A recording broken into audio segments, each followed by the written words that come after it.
অন্ধকারের মহাদেশ আফ্রিকা সাহারা আর কালাহান্ডির অভিশাপ বুকে নিয়ে দাঁড়িয়ে আছে। তার অন্তরে আদিম অরণ্যের বন্য সঙ্গীত, তার সর্বত্র নরখাদকের বেপরোয়া আনাগোনা।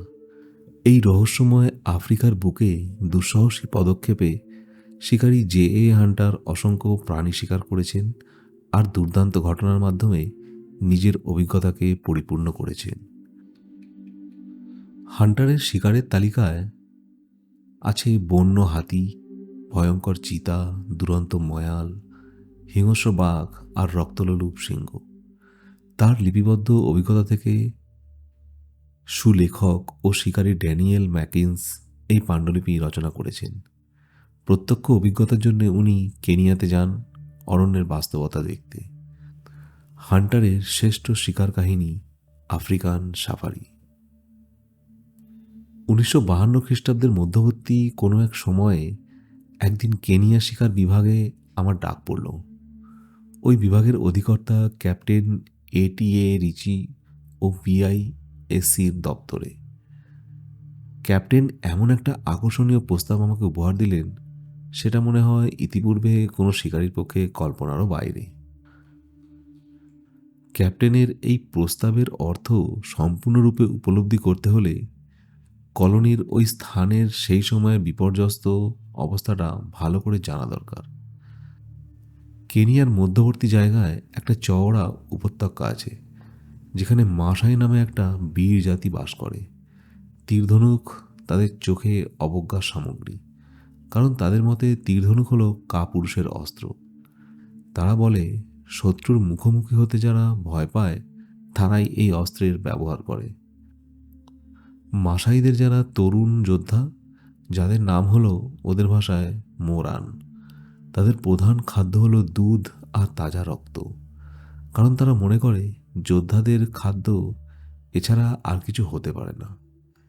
এদের চারপাশে আর যেসব জাতি বাস করত তারা এদের ভয় করত, কারণ এদের সঙ্গে যুদ্ধ করার মতো শক্তি ও সাহস তাদের কারোরই ছিল না। ওরা বল্লম নিয়ে সিংহ শিকার করে ফেলত। যারা এই ব্যাপারটা নিজের চোখে না দেখেছে তারা এই ব্যাপারটাকে একদম অস্বাভাবিক বলেই মনে করবে, এবং এটাই হলো স্বাভাবিক। হিংস্র জন্তু যেমন নিরীহ ব্যক্তির উপর অত্যাচার চালায়, প্রাচীনকালে এই মাসাইরাও তেমনি অন্যান্য জাতির উপর ভর করে নিশ্চিত হয়ে জীবনযাপন করত। এটা একটা আশ্চর্যের বিষয় যে সমস্ত শিকারী প্রাণী যেমন বাজ পাখি বা বুনো কুকুর, এদের কোনো শত্রু না থাকায় তাদের সংখ্যার যে বেশি বৃদ্ধি হয় তা নয়, কারণ বাঁচবার জন্য এদের এতটাই কষ্ট করতে হয় যে তারা বেশি দিন বাঁচে না। এছাড়াও এদের শক্তি বা তেজ যতই থাক না কেন, আসলে এদের শরীর আশ্চর্য রকমের নরম। উপরন্তু তাদের শিকার করা প্রাণীর দেহে তাদের চেয়ে শক্ত। এই উক্তি মানুষের পক্ষেও প্রয়োগ করা চলে। উপজাতিদের মধ্যে পারস্পরিক সংগ্রাম করা যখন ব্রিটিশ সরকার বন্ধ করে দিলেন, তখন যেসব উপজাতিরা মাসাইদের আশেপাশে বাস করত তাদের সংখ্যা ক্রমশ বৃদ্ধি এক বিশেষ সমস্যার সৃষ্টি করল। অন্যদিকে জীবনের নিয়মধারা সম্পূর্ণ রকম পাল্টে যাওয়ার ফলে তখন মাসাই জাতি প্রায় নিশ্চিহ্ন হয়ে যেতে বসেছিল। জীবন ধারণের জন্য বেশি করে গরু মোষ পালনে বাধ্য হলো। এদের সংখ্যা বেড়ে যাওয়ার ফলে সমস্ত মেলার মধ্যে মারাত্মক মহামারী প্রাদুর্ভাব দেখা দিল। হাজার হাজার গরু মোষ মরে গিয়ে মাত্র কিছু তাদের পরিচয় বহনের জন্য টিকে গেল। এর সঙ্গে সঙ্গে সিংহের দল নোংরা জিনিস পরিষ্কার করার ভার নিল। মরা গরু বাছুর খেয়ে সিংহের পাল বেশি রকমের বেড়ে গেল। সাধারণ অবস্থায় যেসব অসুস্থ সিংহ ও শিশুরা অসময়ে মারা যেত তারা হৃষ্টপুষ্ট হয়ে গেল। খুব কম সময়ের মধ্যেই সিংহের পালে সমস্ত মাসাই দেশটা ভরে গেল। এদিকে মহামারীর প্রচণ্ড শক্তি যখন স্তিমিত হয়ে গেল, তখন পথে ঘাটে মরা গরু মোষ দুর্লভ হয়ে ওঠার জ্যান্ত গরু বা মোষের দিকে সিংহের দৃষ্টি পড়ল। তখন অবশিষ্ট গরু মোষেদের সিংহের কবল থেকে রক্ষার জন্য মাসাইরা ঢাল বল্লম নিয়ে প্রস্তুত হলো। কিন্তু দুজন মেরান বা তরুণ বীর যোদ্ধা আহত হওয়ার পরিবর্তে একটা সিংহ মারা পড়ে, আর সিংহের আঘাতে আহত প্রাণী আবার প্রায়শ রক্তদূষিত হয়ে মৃত্যুমুখে পতিত হয়। কারণ সিংহের শিকার করা প্রাণীর মাংসের টুকরো সিংহের নখে জখম হয়ে পচে যায়। এর জন্যে নখের সামান্য আঘাতেও নিশ্চিত মৃত্যু ঘটে। এই রকম করে বড় বীরেরা মারা গেলে দলের প্রধানরা বিরাট সমস্যার সম্মুখীন হলো। আগে এরকম হলে অন্য উপজাতির সঙ্গে যুদ্ধ করে তারা তাদের মেয়েদের আর গরু মোষ জোর করে কেড়ে নিয়ে মাসাইরা এই ক্ষতির খানিকটা পূরণ করত। কিন্তু এখন সরকারের সাহায্য প্রার্থনা করা ছাড়া আর কোনো পথ নেই। পিলরথপ নামে এক কমবয়সী ভদ্রলোক ছিলেন মাসাই রিজার্ভের জেল কমিশনার। তিনি সিংহের সংখ্যা কমাবার উদ্দেশ্যে একটা ম্যাগাজিন রাইফেল নিয়ে বের হলেন। আমার মনে হয় ম্যাগাজিন রাইফেল ঘন জঙ্গলের মধ্যে সামনাসামনি যুদ্ধ করার জন্য ঠিক উপযুক্ত অস্ত্র নয়। কারণ একবার গুলি করার পর আবার গুলি করতে 2 সেকেন্ডের মতো সময় লাগে, আর সম্ভবত এই সময়টাই হলো বিপজ্জনক। আমি অবশ্য লুকোনো জায়গা থেকে বা ফাঁকা জায়গায় ম্যাগাজিন রাইফেল ব্যবহার করি, কিন্তু ঝোপঝাড়ে দোনলা বন্দুক ব্যবহারেই অভ্যস্ত। দোনলায় 2টো গুলি ছোঁড়া যায়। এছাড়া প্রয়োজনে একই সঙ্গে প্রায় 2টো ঘোড়াই একসঙ্গে কাজ করে। প্রথমের গুলিটা যদি লক্ষ্যভ্রষ্ট হয় তাহলে প্রায় সঙ্গে সঙ্গেই দ্বিতীয় গুলিটা ছোঁড়া যেতে পারে। মারাত্মক আক্রমণাত্মক জন্তুর সামনে অস্ত্রটি বিশেষ উপযোগী। বেশিরভাগ সিংহই বাস করে ঘন ঝোপের মধ্যে, তাই সিংহকে বিনাশ করতে হলে ঘন ঝোপের মধ্যে ঢোকা দরকার। এ পর্যন্ত মিস্টার পেলরথপ ফাঁকা জায়গাতেই কেবল শখের খাতিরেই সিংহ মেরেছেন। জঙ্গলের মধ্যে ঢুকে এবার তিনি একটা সিংহীকে গুলি করলেন, কিন্তু আর একটা গুলি বন্দুকে ভরে নেবার আগেই আহত সিংহী তাকে আক্রমণ করে বসল। তাকে ছিটকে ফেলে দিয়ে ধরে ফেলল। একজন স্থানীয় পুলিশ ঠিক সেই সময়ে সিংহীটাকে গুলি করে তাকে রক্ষা করে নিশ্চিত মৃত্যুর হাত থেকে। মিস্টার পেলরথপ কিন্তু এই সামান্যতেই বেশ আহত হন। তাকে হাসপাতালে নিয়ে যাওয়া হয়। ক্যাপ্টেন রিচি বললেন, পেলরথপের অভিজ্ঞতার পর সাধারণ শিকারীর হাতে আর এ ব্যাপার ছেড়ে দেওয়া উচিত হবে বলে আমার মনে হয় না। এ কাজ অভিজ্ঞ শিকারীর। দীর্ঘ আলোচনার পর তুমি এ কাজের উপযুক্ত বলে শিকার বিভাগ কর্তৃক বিবেচিত হয়েছে। সিংহের পরিমাণ অত্যন্ত বৃদ্ধি পেয়েছে। ওদের সংখ্যা অনেকটা হ্রাস করে ফেলতে হবে 3 মাসের মধ্যেই। ওদের চামড়াগুলো মাইনের হিসেবে তোমার। সবথেকে সেরা কালো শিকারি কেশরী সিংহের চামড়া একটা 20 পাউন্ড করে, আর 3 পাউন্ড করে সিংহীর চামড়া তখন বিক্রি হচ্ছিল। সন্দেহ নেই এতে বিপদের সম্ভাবনাও প্রচুর, কিন্তু এতে করে মাংসেরও প্রচুর টাকা আসবে। এরই মধ্যে 4টি সন্তান হয়েছে আমাদের। কেনিয়ার মতো জায়গায় ছেলেপুলে মানুষ করতে যে এত খরচ হয় তা আমার চিন্তারও অতীত ছিল। আশ্চর্য। হিল্ডার কাছে সন্ধেবেলা কথাটা পারলাম। কোনো অভিজ্ঞ শিকারীর কাছে ঝোপের মধ্যে 10টা কি তার বেশি 20টা সিংহ মারা এমন একটা কিছু মারাত্মক বিষয় নয়, কিন্তু কম অথচ নির্দিষ্ট সময়ের মধ্যে 100টা সিংহ মারতে গেলে যে কোনো সময় বিপজ্জনকভাবে আহত হতে পারেন। প্রখর বুদ্ধিসম্পন্ন হিল্ডারের মাথায় একটা সুন্দর পরিকল্পনা জন্ম নিল। সে বলল, মনে আছে হাঙ্গঙ্গরায় সিংহ শিকারের সময় ক্যাপ্টেন হাস্টের কুকুরের পালের কথা? তোমার কাছে তো তারা এসেছিল। কুকুরের সাহায্য এ ব্যাপারেও নিয়ে দেখতে পারো। মতলবটা চমৎকারিত্ব সম্পর্কে কোনো সন্দেহ নেই, কিন্তু ক্যাপ্টেন হাস্টের ভাই তো তার কুকুরগুলো বিক্রি করে দিয়েছেন। এরকম ভালো জাতের একপাল কুকুর আর কোথায় পাওয়া যায় তাও তো জানি না। শেষ পর্যন্ত নানা জায়গায় ভালো কুকুরের বৃথা খোঁজ করার পর নাইরোবির কুকুরের ঘাঁটিতে গেলাম। কাজের অভাবে নানা জাতের 22টা কুকুর অকর্মণ্য হয়ে প্রায় মরতে বসেছে। এদের জাতের বিভিন্নতার সাথে সাথে এদের আকার ও চেহারাও আলাদা। আমার কাছে তারা বেঁচে যেতে পারে এই মনে করে প্রত্যেকটার জন্য 10 শিলিং খরচ করে সব কুকুরগুলোই কিনলাম। হিল্ডার যখন দেখল সিংহ শিকারের কুকুর এগুলো, তখন তার মুখটা সংকুচিত হয়ে গেল। আবার এর উপর দেখা গেল এটুকু শিক্ষাও তাদের নেই, যেটুকু শিক্ষা অন্তত বাড়ির কুকুরগুলোরও থাকে। সমস্ত দিন তারা ঘেউ ঘেউ করছে আর বিভৎস রকমের চেঁচাচ্ছে সমস্ত রাত ধরে। সর্বদা পরস্পরের সঙ্গে মারামারি কামড়াকামড়ি করছে। সে যা হোক, কয়েক সপ্তাহের মধ্যেই আমি ওদের সুসংবদ্ধ করে ফেললাম। এবার মাসাই রিজার্ভে যাওয়া যেতে পারে বলে মনে হলো।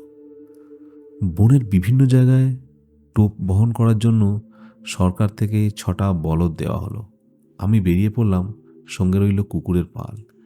এই মন্থর গতিতে জানোয়ার আর কতগুলো স্থানীয় কুলি নিয়ে নাইরোবি থেকে 20 মাইল দক্ষিণ পূর্বে কানাচা পর্যন্ত প্রধান 5 পথ ধরে গেলাম।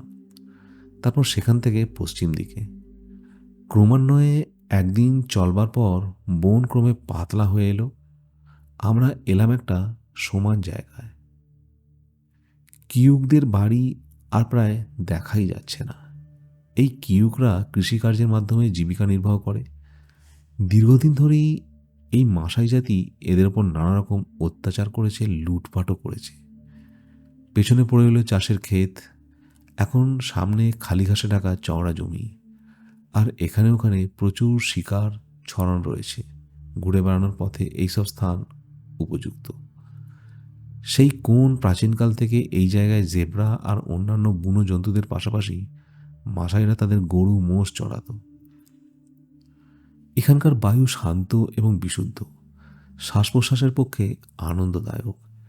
এই প্রশস্ত রাস্তার সামনে কোনো বাড়ি বা কোনো রাস্তা বাধা দান করেনি। রিজার্ভের জন্য বন্য অঞ্চলের মধ্যে দিয়ে ক্রমাগতই এগিয়ে চলেছি। হিলডা সঙ্গে না থাকলে নাইরোবিতে ফেরার জন্য আমার কোনো চিন্তাই থাকতো না, কারণ এই আফ্রিকা হলো ঈশ্বরের আদিম সৃষ্টির অনুরূপ। শ্বেতাঙ্গ মানুষের দ্বারা গ্রাম আর গোলবাড়ি তৈরি করার মাধ্যমে এর সৌন্দর্য নষ্ট হওয়ার আগের রূপ। যেখানে থামতে হতো সেখানে রাত্রিযাপন করতাম, আর ভোরের বেলা পাহাড়ের বুকে সূর্য ওঠার আগেই আবার বেরিয়ে পড়তাম। অনির্দেশ পথে কুলির হাত ধরে চলতাম। একদিন সন্ধ্যাবেলা হঠাৎ তাঁবুর চারিদিকে সিংহের গর্জন শোনা গেল। তখন আমরা রিজার্ভের মধ্যে অনেকটা এগিয়ে গেছি। তাদের গভীর অথচ টানা টানা উচ্চারণে বোঝা গেল যে তারা পুরুষ সিংহ। পরের দিন সকালবেলায় আমি প্রথম মাসাইদের দেখতে পেলাম। তারা তাঁবুর কাছে এগিয়ে এসে বল্লমের উপর ভর রেখে খুব সাহসের সঙ্গে আমার দিকে তাকাতে লাগলো। এতদিন আমার চোখ দেখে আদিবাসীদের থেকে এরা একেবারে স্বতন্ত্র, বেশ লম্বা এদের শরীর, অথচ এদের নরম ও সুন্দর মুখ শ্বেতাঙ্গদের চেয়ে এদের অনেক সুন্দর করেছে।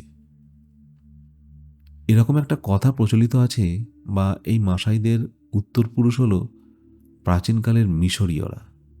সেই কালে কোনো এক অজানিত কারণে তারা বাধ্য হয়েছিল দলে দলে জঙ্গল অভিমুখে চলে আসতে। এই তরুণ শিকারী বা মোড়ানদের মুখ লাল রঙে বিচিত্র শোভায় শোভিত।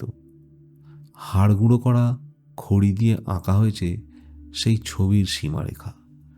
তাদের পরনে মাত্র এক টুকরো কাপড় আর একটা কম্বল কোনো রকমের শরীরটাকে জড়িয়ে কাঁধের কাছে গেরো করে বাঁধা আছে। ওরা যখন শুনল যে আমি সিংহ শিকারের জন্য এসেছি এখানে, তখন মনে হলো একটা মজার কথা শুনেছে। তারা বলল, খালি বন্দুক নিয়ে শিকার করতে গেলে আমি বিপদে পড়ব। তাদের মতে সিংহ শিকারের পথে বল্লম হলো উপযুক্ত হাতিয়ার। বন্দুক তাদের চোখে আড়ম্বর বস্তু। প্রাচীনকালে তারা একবার আরববাসী ব্যবসায়ীদের সহজেই পরাস্ত করেছিল, সেই থেকেই তাদের এই রকম মনোভাব। আর আরবদের সঙ্গে প্রাচীনকালেই সেই গাদা বন্দুক ছিল। বোধহয় আমাকে পরীক্ষা করার জন্যই ওদের একজন বলল, তাঁবু থেকে কিছু দূরেই অবস্থান করে এমন দুটো সিংহের সংবাদ সে জানে। ওর সঙ্গী সঙ্গে সঙ্গে ওর কথা সমর্থন করলো। সে বলল, সিংহ দুটো খুবই সুন্দর এবং সে খুব খুশিও হবে যদি সিংহ দুটোকে শিকার করতে আমার সঙ্গ লাভ করে। এরকম খুঁতখুঁতে লোকের সামনে প্রথম সিংহ শিকারের প্রবৃত্ত হতে আমার ইচ্ছা হলো না। প্রথম কথা, আমার কুকুরগুলো অনুশীলনে মার্জিত নয়। তাছাড়া এও আমার জানা নেই যে সিংহ দুটোর অবস্থান ঝোপ না ফাঁকা জায়গায়। যেভাবে ওরা আমার দিকে অবজ্ঞার সঙ্গে তাকাচ্ছিল, তার জন্য বাধ্য হয়ে আমি সম্মত হলাম। ওদের সঙ্গে যেতে। ওদের পথ নির্দেশের আজ্ঞা দিয়ে কুকুরগুলোকে খুলে দেওয়ার জন্য কুলিকে বললাম।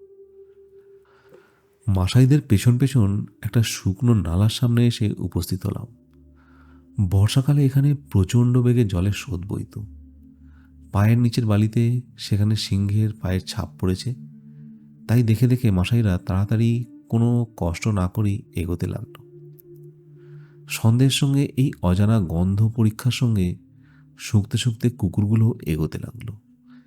এঁকে বেঁকে চলার সময় একটা মোড় অতিক্রম করতে দেখা গেল বালির ওপর দুটো সিংহ বিরাট দুটো বিড়ালের মতো সোজা হয়ে শুয়ে আছে। আমাদের দেখে উঠে দাঁড়িয়ে তারা তীক্ষ্ণভাবে রাগী চোখে তাকাতে লাগলো। তাদের এতকালের অনুসন্ধানের বিষয়বস্তুকে সামনে একবার দেখেই প্রায় সব কুকুরগুলোই চিৎকার করতে করতে ছুটে পালালো। কখনো তারা সিংহ দেখেনি, ভাবতেও পারেনি এমন কোনো পশু থাকতে পারে। কিন্তু চারটে যে এয়ারডন কুকুর ছিল তারা সাহসের সঙ্গে দাঁড়িয়ে রইল। কি আমার কি মাসাইদের তখন আর চিন্তা করার অবকাশ নেই। দুজন মাসাই বল্লম তুলে আক্রমণের অপেক্ষায় থাকলো। সে দৃশ্য চমৎকার। তাড়াতাড়ি আমি গুলি করলাম বড় সিংহটার বুক লক্ষ্য করে। গুলি লেগে সিংহটা পেছিয়ে গেল। তারপর রাগের সঙ্গে গর্জন করে আওয়াজ তুলে একপাশে কাত হয়ে পড়ল। আর তার সঙ্গে যেটা ছিল সেটা তাড়াতাড়ি ঢুকে পড়ল নালার বাম দিকে অবস্থিত নিবিড় জঙ্গলের মধ্যে। সঙ্গে সঙ্গেই মরা সিংহটার উপর ঝাঁপিয়ে পড়ে এয়ারডন কুকুরগুলো আর কামড়াতে শুরু করলো। প্রাণের আনন্দে তারা টানাটানি শুরু করলো মরা সিংহটার কেশর। আমি কোনো বাধা দিইনি। তারপর যখন দলের অন্যান্য কুকুরগুলো ভয়ে ভয়ে ফিরে এলো, আমি তখন তাদেরকে উৎসাহ দিতে লাগলাম। অবশিষ্ট যে দুটো কুকুর যারা সাহসের পরীক্ষায় খানিকটা উত্তীর্ণ হয়েছিল, আমার মনে হলো বোধহয় আমি এই 6টা কুকুরকে উপযুক্ত করে ফেলবো সিংহ শিকারের পূর্বে। কুকুরগুলোর আক্রোশ যখন স্তিমিত হয়ে এলো মরা সিংহটার উপর থেকে, তখন আমি তাদের সেই ঝোপের কাছে নিয়ে এলাম যেখানে অন্য সিংহটা নিজেকে লুকিয়ে রেখেছে। তার কাছে যেতেই সিংহটা চাপা নিম্ন স্বরে গর্জন করে সতর্ক করে দিল। এয়ারডন আর বাকি কুকুরগুলো রাগে চেঁচাতে চেঁচাতে তেড়ে গেল ঝোপটার সামনে, আর অন্য কুকুরগুলো ঝোপটাকে চারিদিকে ঘিরে চেঁচাতে লাগলো, কিন্তু সাহস করলো না সামনে এগোতে। একটা মাসাই একটা বল্লম মারতেই খানিকটা এগিয়ে এলো সিংহটা। একটা এয়ারডনের উপর ঝাঁপিয়ে পড়ার ভাব দেখাতে লাগলো সিংহটা, আর আমার গুলি করার সুযোগের আগেই প্রায় সঙ্গে সঙ্গেই পূর্বের জায়গায় ফিরে গেল। এর মধ্যেই কুকুরগুলোর সাহস বেড়েই চলল। ঝোপের ওপারের দিকের শাখার আন্দোলন থেকে সিংহের নির্দিষ্ট অবস্থানটা অনুভব করতে পারছি। যে সমস্ত কুকুরের বেশি সাহস ছিল তারা গুড়ি মেরে ঝোপের ভেতরে কিছুটা ঢুকে চেঁচাতে চেঁচাতে সিংহটাকে বাইরে বের করে আনার চেষ্টা করতে লাগলো। সিংহটা অল্প সময়ের মধ্যেই যে বেরিয়ে আসবে তা বুঝতে পারলাম। তাই আমিও আক্রমণাত্মক ভঙ্গিতে প্রস্তুত হলাম। আচমকা ঝোপঝাড়গুলো ভীষণভাবে দুলে উঠল, আর প্রায় সঙ্গে সঙ্গে সিংহটা ভয়ঙ্করভাবে তেড়ে আমার দিকে এগিয়ে এলো। দুটো কান তার পেছন দিকে হেলে রয়েছে, পৃষ্ঠদেশে বঙ্কিম আকার ধারণ করেছে। মনে হলো একটা জ্যান্ত আগুনের গোলা আমার দিকে তেড়ে এলো। সে যেন ঝাঁপিয়ে ওপর দিয়ে উড়ে এলো। একটা এয়ারডোন অত্যন্ত সাহসের সঙ্গে একেবারে ওর সম্মুখে এগিয়ে এলো। অতিকায় সিংহটার গলা কামড়ে ধরতে সচেষ্ট হলো। শিশু যেমন অনায়াসেই তার খেলনা ছুঁড়ে ফেলে দেয়, সিংহটাও তেমনি তাকে ছুঁড়ে ফেলে দিল। গতির বেগ অব্যাহত রেখে সে ধাবিত হলো আমার দিকে, আর যারা চিৎকার করে তাকে বিরক্ত করছিল তাদের সম্পূর্ণ অগ্রাহ্য করে।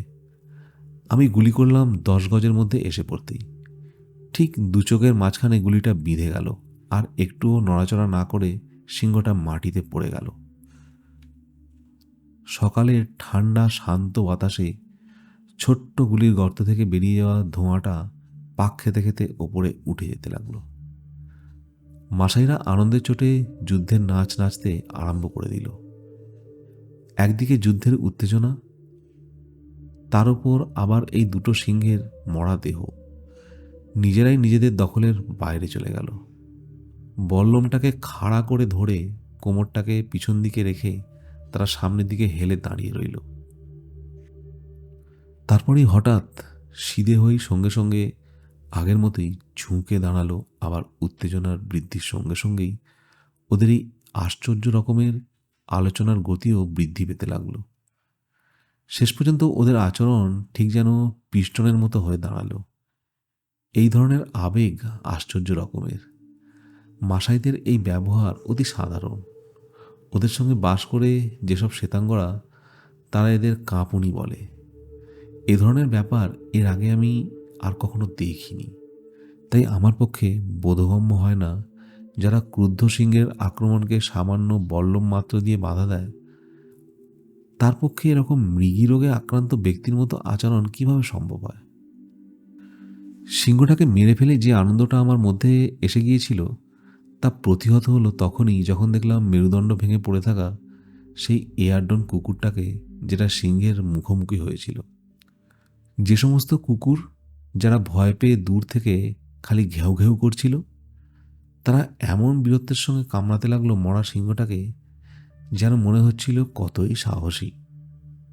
অথচ অনুযোগহীন এই কুকুরটা, যে একটু আগে প্রচণ্ড বীরত্বের পরিচয় দিয়েছিল, সে এখন মৃতপ্রায় হয়ে মাটিতে পড়ে আছে।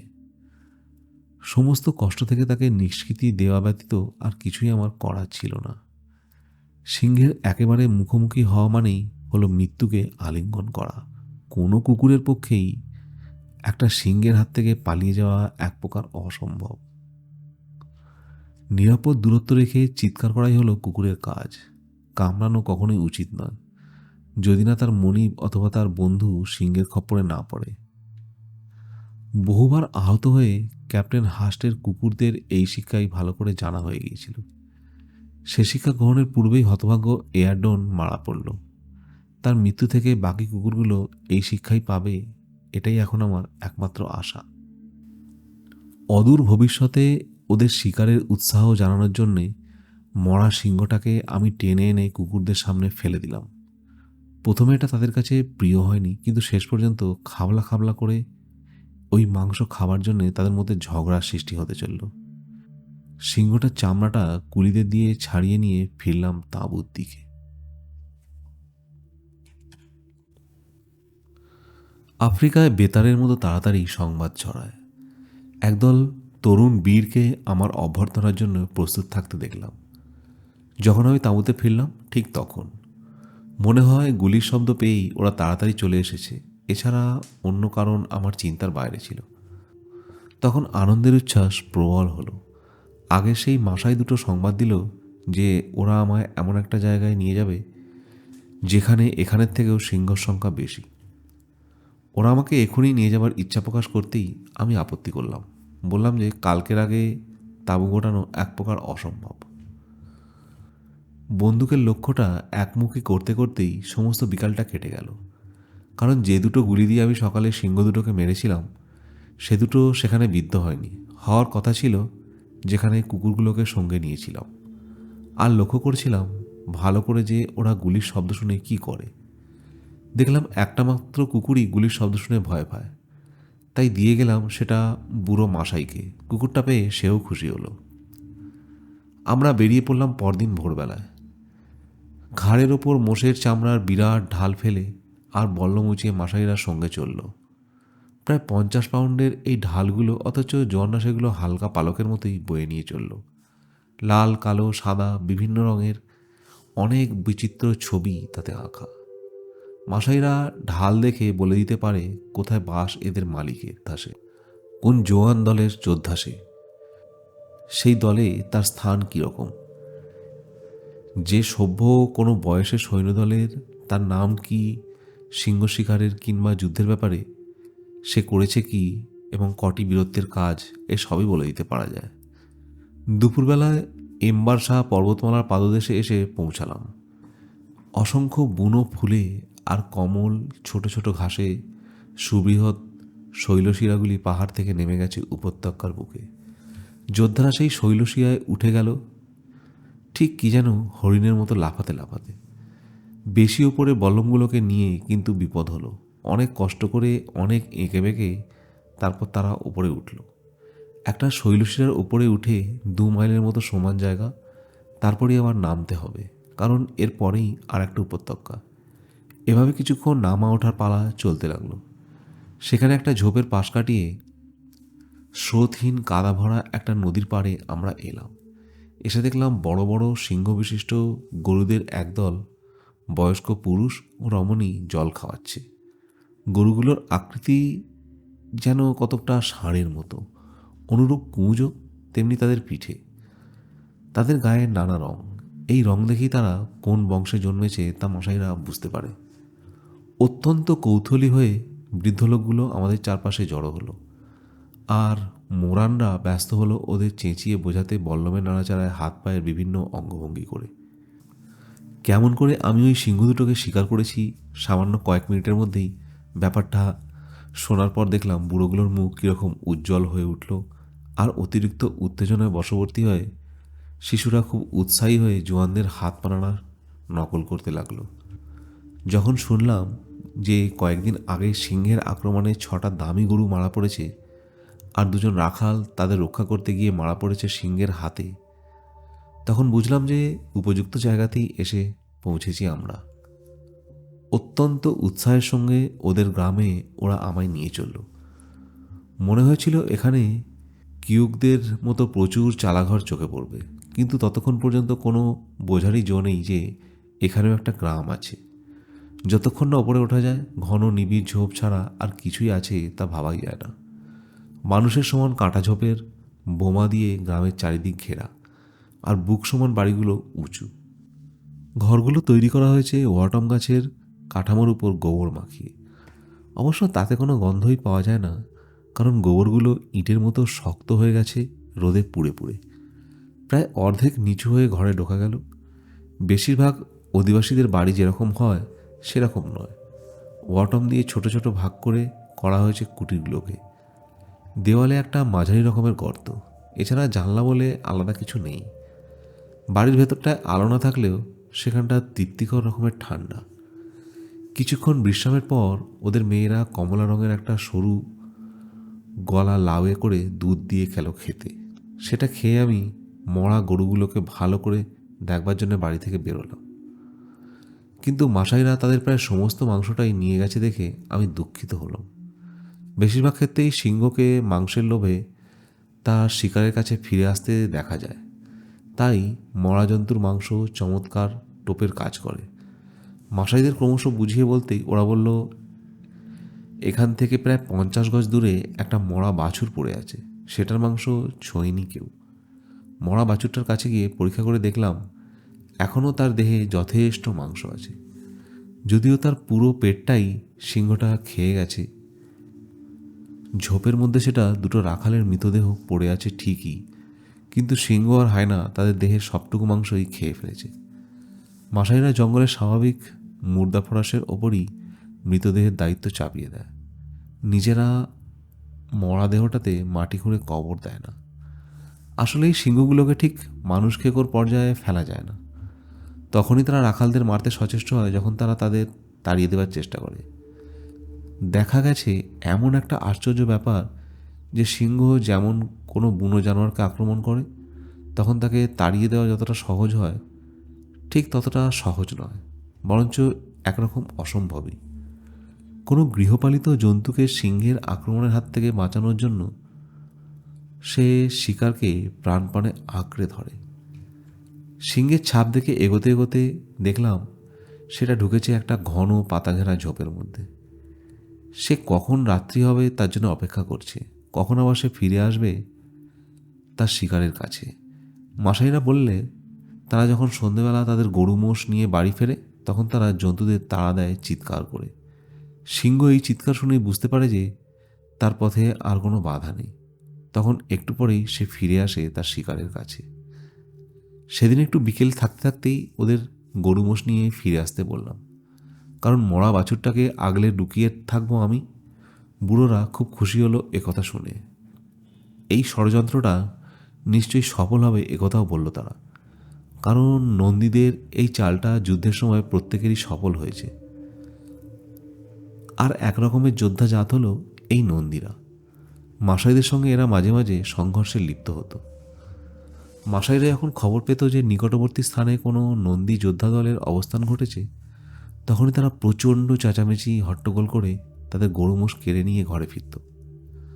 আর যেই না নন্দীরা মাসাইরা ঘুমিয়ে পড়েছে ভেবে ওদের গ্রাম আক্রমণ করত, অমনি আচমকা মাসাইরা আক্রমণ করে ছত্রভঙ্গ করে দিত এদের। আমি মরা বাছুরটার কাছাকাছি একটা ঝোপের আড়ালে নিজেকে লুকিয়ে রেখে সন্ধ্যার অপেক্ষা করতে লাগলাম। ঠিক সূর্য যখন পশ্চিম কোণে ডুবে গেল, তখন গরু মোষদের ঘরে ফেরার সংকেত সূচক মাসাইদের বিকৃত অথচ খুব জোরে আওয়াজ শুনতে পেলাম।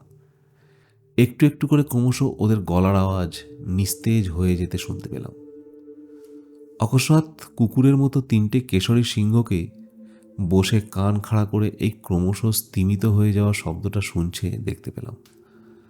শব্দটা যখন আস্তে আস্তে মিশে গেল বাতাসের সঙ্গে, তখন এক এক করে সিংহগুলো আমার দিকে এগিয়ে এলো। প্রত্যেকটা স্নায়ু আমার শক্ত হয়ে উঠল। কখন ওরা আমার বন্দুকের আওতার মধ্যে আসে আমি তারই অপেক্ষা করতে লাগলাম। যদিও গরুটাকে ওরা যেখানে মেরেছিল সেখান থেকে অন্য জায়গায় নিয়ে যাওয়া হয়েছে, তবুও যেখানে ওরা ওটাকে হত্যা করেছিল সেখানে হাজির হয়ে বাতাসে গন্ধ শুকতে লাগলো। প্রত্যেকটা সিংহ গন্ধ শোকা শেষ করে মাথা তুলল। তাদের মুখে আশ্চর্য রকমের একটা ভাব ফুটে উঠল। রাগে গর্জন করার সময় যেরকম ভাব ফুটে ওঠে, মনে হলো সেরকম কিছুটা। অবশ্য এটা হলো অকাল গভীরভাবে গন্ধ নেবার চেষ্টা। সিংহগুলো কিন্তু এখনও বন্দুকের নির্দিষ্ট সীমানার বাইরে। আমি যখন অপেক্ষা করছি সেই সময় আমার থেকে কয়েক ফুটের ব্যবধানে একটা শকুন এসে নামলো। আমায় ঝোপঝাড়ের মধ্যে দেখে বোধহয় কোনো খাবার জিনিস বলে মনে করেছে। শকুনটা একটু যাতে ভয় না পায় সেজন্য আমি একদম নিশ্চুপ হয়ে পড়ে রইলাম, কারণ শকুনটাকে ভয় পেতে দেখলেই সিংহরা সতর্ক হয়ে যাবে। শকুনটাকে সিংহরাও দেখতে পেয়েছিল। সিংহেরা পায়ে পায়ে এগিয়ে এলো। তারা মনে করেছিল শকুনটা বোধহয় কোনো খাবারের সন্ধান পেয়েছে। কুকুরের মতো মাথা তুলে শকুনটার গন্ধ নিতে নিতে তারা এগোতে শুরু করলো। আমরা 20 গজের মধ্যে না আসার আগে আমি গুলি করলাম না। ততক্ষণ শকুনটা তার কালো চোখে আমায় লক্ষ্য করেছিল। হঠাৎ বিরাট ডানা মেলে ভয় পেয়ে এসে উড়ে গেল। ভয় পেয়ে যাওয়া শকুনটার দিকে সিংহরাও থেমে দাঁড়িয়ে তাকালো। তারপর ফিরে গিয়ে আবার আরও সতর্ক হয়ে লক্ষ্য করতে লাগলো আমায়। আমি তখনও তেমনি ঝুঁকেছিলাম, কিন্তু দরকার একটু উঁচু হওয়ার গুলি করতে, কারণ মনে হলো যেন কত যুগ ধরে আমি আস্তে আস্তে অত্যন্ত সাবধানে যতটা দরকার ততটা উঁচু হলাম। যদিও তখনও সিংহের দিকে আমার দৃষ্টি নিবদ্ধ ছিল। রাইফেলটা তুলে বুড়ো আঙুল দিয়ে সেফটি কাজটা সরিয়ে যা লক্ষ্য করলাম, সামনে সিংহটার দিকে তাক করে সে গুলি করার সঙ্গে সঙ্গেই মারা পড়ে গেল। এক লাফে বাকি সিংহ দুটো পিছিয়ে গেল, পালিয়ে গেল না কিন্তু। যেমন জন্তু আগে কখনো বন্দুকের আওয়াজ শোনেনি, তারা এতে খুব বেশি ভয় পায় না, কারণ বোধহয় একে তারা বজ্রাঘাত বলে মনে করে। দ্বিতীয় সিংহটাকে গুলি করতে গুলিটা কাঁধে গিয়ে বিদ্ধ হলো। তার সঙ্গে সঙ্গেই সে রাগে হুঙ্কার দিতে দিতে ঘুরে দাঁড়ালো এক পাক। আর তৃতীয় সিংহটা ঝাঁপিয়ে পড়ল তার উপর সঙ্গে সঙ্গেই। শুয়ে হলো দুজনের মারামারি। রাগে তৃতীয় সিংহটা উন্মাদের মতো ল্যাজ আছড়াচ্ছে, খাড়া হয়ে উঠেছে তার গায়ের লোম। প্রকাণ্ড মুখবদন করে সে চায় তার সঙ্গীর মাথার খুলি কামড়ে ধরতে। তৃতীয় সিংহটার কাঁধে এবার আমার গুলি গিয়ে লাগলো। ঘোড়ার মতো পেছনের দুপায়ে ভর করে সে লাফিয়ে উঠল সঙ্গে সঙ্গেই, আর আমার দ্বিতীয় গুলি তার কাঁধে সেই অবস্থাতেই ফিরে গিয়ে বিদ্ধ হলো। সিংহটা পড়ে গেল সঙ্গে সঙ্গে, নড়ল না পর্যন্ত একটুও। এর আগেই দ্বিতীয় সিংহটা মারা পড়েছে, সঙ্গীর কামড়ে কিংবা আমার গুলির আঘাতে লেগেই হবে হয়তো। দূর থেকে শোনা গেল মাসাইদের উৎফুল্ল চিৎকার। ওরা শুনেছে আমার বন্দুকের আওয়াজ। তারা ঝোপঝাড় ভেঙে ছুটে এলো। যারা একটা শত্রু মারা গেলে আনন্দের অতিশয্য আপনাকে হারিয়ে ফেলে, 3টি সিংহকে একসঙ্গে মারা পড়তে দেখে তাদের উল্লাসের সীমা ছাড়িয়ে গেল। গ্রামে পদার্পণ করলাম আমরা যুদ্ধ করে বিজয়ের ভূমিকা নিয়ে। একটা ভেড়া আমার সামনে মেরে পরে আগুনে তার পাঁজরের মাংসটা ঝলসিয়ে আমায় দেওয়া হলো খেতে। রাত্রের মাংসের চাইতে সুস্বাদু খেতে হলো। মাটির পাত্রে মোড়ো পমড়ে নামের দেশীয় বিয়ার নিয়ে এলো।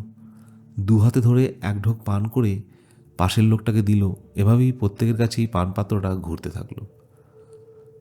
ক্রমে চোখে নেশা লেগে যেতেই ঘন হয়ে থলি কপালের দিকে লাফিয়ে ওঠার মতো এক আশ্চর্য ধরনের নাচ নাচতে তারা শুরু করে দিল। ওদের এই নাচ আমি বিয়ার খেতে খেতে আর মাংসে কামড় লাগাতে লাগাতে দেখতে লাগলাম। আমায় ঘিরে কুকুরগুলো শুয়ে রইল। গরুর ডাক কাছেই কোথায় শোনা গেল, আর নৈশ শিকারে বেরিয়ে পড়া অসংখ্য সিংহের হুঙ্কারও দূর থেকে ভেসে এলো। সত্যিকারের এই দেশটাকে আমার আসল দেশ বলে মনে হলো। আমার মনের মতো মানুষ হলো এরাই। তার পরের কতগুলো দিন, অগণিত মাসই ঘিরে ধরল আমাকে। তারা অত্যাচারী সিংহ মারার জন্য আমায় নিয়ে যেতে অনেক মাইল পথ অতিক্রম করে এসেছে। আমার উপর তাদের দাবি সাব্যস্ত করার জন্য নিজ নিজ জেলার সবটাতে সকলেই যুক্তি দেখাতে লাগলো। একজন বলল, কোনো গাছেও তত সংখ্যক পাতা নেই যত আছে তাদের দেশে সিংহের সংখ্যা। অপর একজন বলল, অসংখ্য সিংহের দেখা পাওয়া যাবে প্রতি মুহূর্তেই তাদের উপত্যকায় চলে গেলে। যেখানেই আমি যাই না কেন নিশ্চয়ই আমার সিংহের কোনো অভাব হবে না। এ কথা ওদের কথা শুনে বুঝতে পারলাম। প্রথমে আমি গেলাম কুকুরদের নিয়ে পাশের গ্রামে। আগের সপ্তাহে বা 7 দিন আগে সিংহের খপ্পরে পড়ে অনেক গরু মারা পড়েছে, আর খুব বেশি রকমের চোট পেয়েছে একটা বুড়ো। বল্লমধারী একদল জোয়ান যোদ্ধা চলল আমার সঙ্গী হয়ে। কারণ তখনও তাদের ধারণা ছিল যে সিংহ শিকার কেবলমাত্র বন্দুক ছাড়া আর কোনো অস্ত্র দিয়ে হয় না, এবং অস্ত্র নিয়ে না গেলে অর্ধেক জীবনটা বিপদের মধ্যেই ফেলে দেওয়া দেখায়। শেষ হত্যাকাণ্ডটা হয়েছিল যেখানে গ্রামে পৌঁছে সেখানে গেলাম, ওরা আমার ভুক্তা বিশিষ্ট বস্তুর প্রতি দৃষ্টি আকর্ষণ করল, আর সামান্য কিছু মাংস সিংহ শকুন হায়নার হাত থেকে বেঁচে গিয়েছিল। লক্ষ্য করলাম অত্যন্ত আগ্রহের সঙ্গে যে সিংহ গৃহপালিত পশু হত্যা করে বন্য পশুকে সেভাবে হত্যা করে, ঠিক সেভাবেই আগে লাফিয়ে ঘাড়ের উপর পড়ে, তারপর সামনের 2 থাবা দিয়ে তার মাথাটা একেবারে মোচড়ে পিছন দিকে ফিরিয়ে দেয়। ঘাড় ভেঙে সে সঙ্গে সঙ্গে মৃত্যু মুখে পতিত হয়। রক্ত সেই ভাঙা জায়গাটায় এসে জমে, আর সেইখানে কামড়িয়ে সিংহ জন্তুটা রক্ত চেটে খায়। আমি বুঝলাম পর্যাপ্ত পরিমাণে মাংস মৃতদেহের শরীরে না থাকায় তা সিংহকে আকর্ষণ করে, কাছে আসে না। তাই সঙ্গে করে মেরান আর কুকুরগুলোকে নিয়ে সিংহের ছাপ অনুসরণ করে এগোতে লাগলাম। চারিদিকে সিংহের ছাপ প্রচুর পরিমাণে থাকায় এগোনো এক প্রকার অসম্ভব, কেননা নির্দিষ্ট ছাপ ধরে এগোতে হয়। এদিকে খালি গোল হয়ে ঘোড়াই মার হবে যদি না কোনো নির্দিষ্ট ছাপ ধরে এগোই। আমরা এগোতে লাগলাম সবচেয়ে তাজা ছাপ লক্ষ্য করে, যদিও তা কতদিনের বাসি তা বলা অসম্ভব। বাতাস কোন ঝোপের ভেতর থেকে না প্রবেশ করার ফলে এমন ঝোপের ভেতরে পায়ের দাগ খুব তাজা বলে মনে হয় অনেক সময়। অনেক দিনের ফেলে যাওয়া পায়ের দাগের উপরে অপেক্ষাকৃত কোনো ছোট জানোয়ারের নতুন পায়ের দাগ পড়েছে, এমন প্রায়ই ঘটে থাকতে দেখা যায়। এ বিষয়ে নিশ্চিত হওয়ার জন্য সিংহের বিষটা ধরে অনুসরণ করাই হলো একমাত্র উপায়। সহজেই যে নির্ভুলভাবে পথ চিনতে পারে সে সঙ্গে সঙ্গে বিষটা থেকে বলে দিতে পারে যে সিংহ যে পথ দিয়ে কতকাল আগে চলাফেরা করেছে। মোরানরা খুব পটু ছাপ ধরে পথ চলার ব্যাপারে।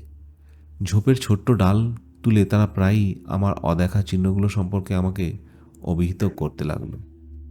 এক পা করে ঠিক পায়ের ছাপ ধরে ওরা যে এগোয় তা নয়, ওরা এগোয় 10-15 ফুট ব্যবধান ধরে পড়ে থাকা ছাপগুলো অনুসরণ করে করে। তারা সিংহের চলাফেরা সম্পর্কে এতই অভিজ্ঞ যে মোটামুটি একটা ধারণা করতে পারে কোথায় সে গেছে। কোনো গন্ধ অনুসরণ করে এগোতে এগোতে কুকুরের দল যেমন হঠাৎই খেই হারিয়ে ফেললে যতক্ষণ না আবার হারানোর গন্ধ খুঁজে পায়, ততক্ষণ নিকটবর্তী স্থানে বালির ওপর পায়ের ছাপ লক্ষ্য করতে করতে এগোতে থাকে। এই জানোয়াররাও সিংহের চলাফেরা আন্দাজ করে এগোতে এগোতে কখনো যদি দিকভ্রান্ত হয়, তারা উথলে পড়ে তখনই চারিদিকে তাকাতে থাকে। এভাবে চিহ্ন ধরে ধরে বেশ কয়েক ঘন্টা অগ্রসর হওয়ার পর আমরা এসে পৌঁছলাম একটা ছোটোখাটো ঝোপের পাশে। এই ঝোপের ঘনত্ব অত্যন্ত বেশি রকমের, শিকারীর পক্ষে খুবই বিপজ্জনক। যদিও সিংহগুলোকে মারা দরকার, নয়তো তারা অবশ্যই গরু মোষও মারবে, আবার রাখালদেরও হত্যা করবে হয়তো। তবুও এই ঝোপের ভেতরে ঢোকা অসম্ভব। কুকুরদের শক্তির পরিচয় দেবার এই হলো সুযোগ। ওদের ওই ঝোপের ভেতরে পাঠিয়ে দিলাম। ঝোপের বাইরে আমরা মাসাইদার নিয়ে অপেক্ষা করে রইলাম। বর্ষার ফালা সামনের দিকে মাটিতে গেঁথে মোরানরা দাঁড়িয়ে রইল তাদের ঢালের উপর ভর করে, আর আক্রমণের প্রতীক্ষায় আমি রাইফেল বাগিয়ে ধরলাম। ঝোপের ভেতর থেকে কুকুরগুলো ভীষণ ঘেউ ঘেউ করতে করতে বেরিয়ে এলো। তারা বাইরে বেরিয়ে এসে গোল করে দাঁড়ালো। এয়ারডন আর কলি দুটো ছিল ভীষণ দুঃসাহসী। তারা সিংহের ঝোপের ভেতর থেকে বার করে আনার চেষ্টা করলো।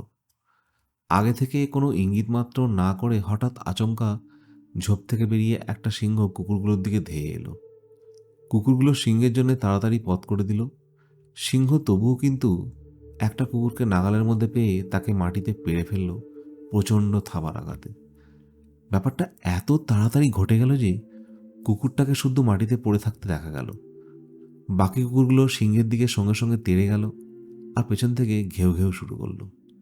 সিংহটা যাতে আহত কুকুরটাকে ছেড়ে দিয়ে তাদের দিকে অদিষ্ট হয়।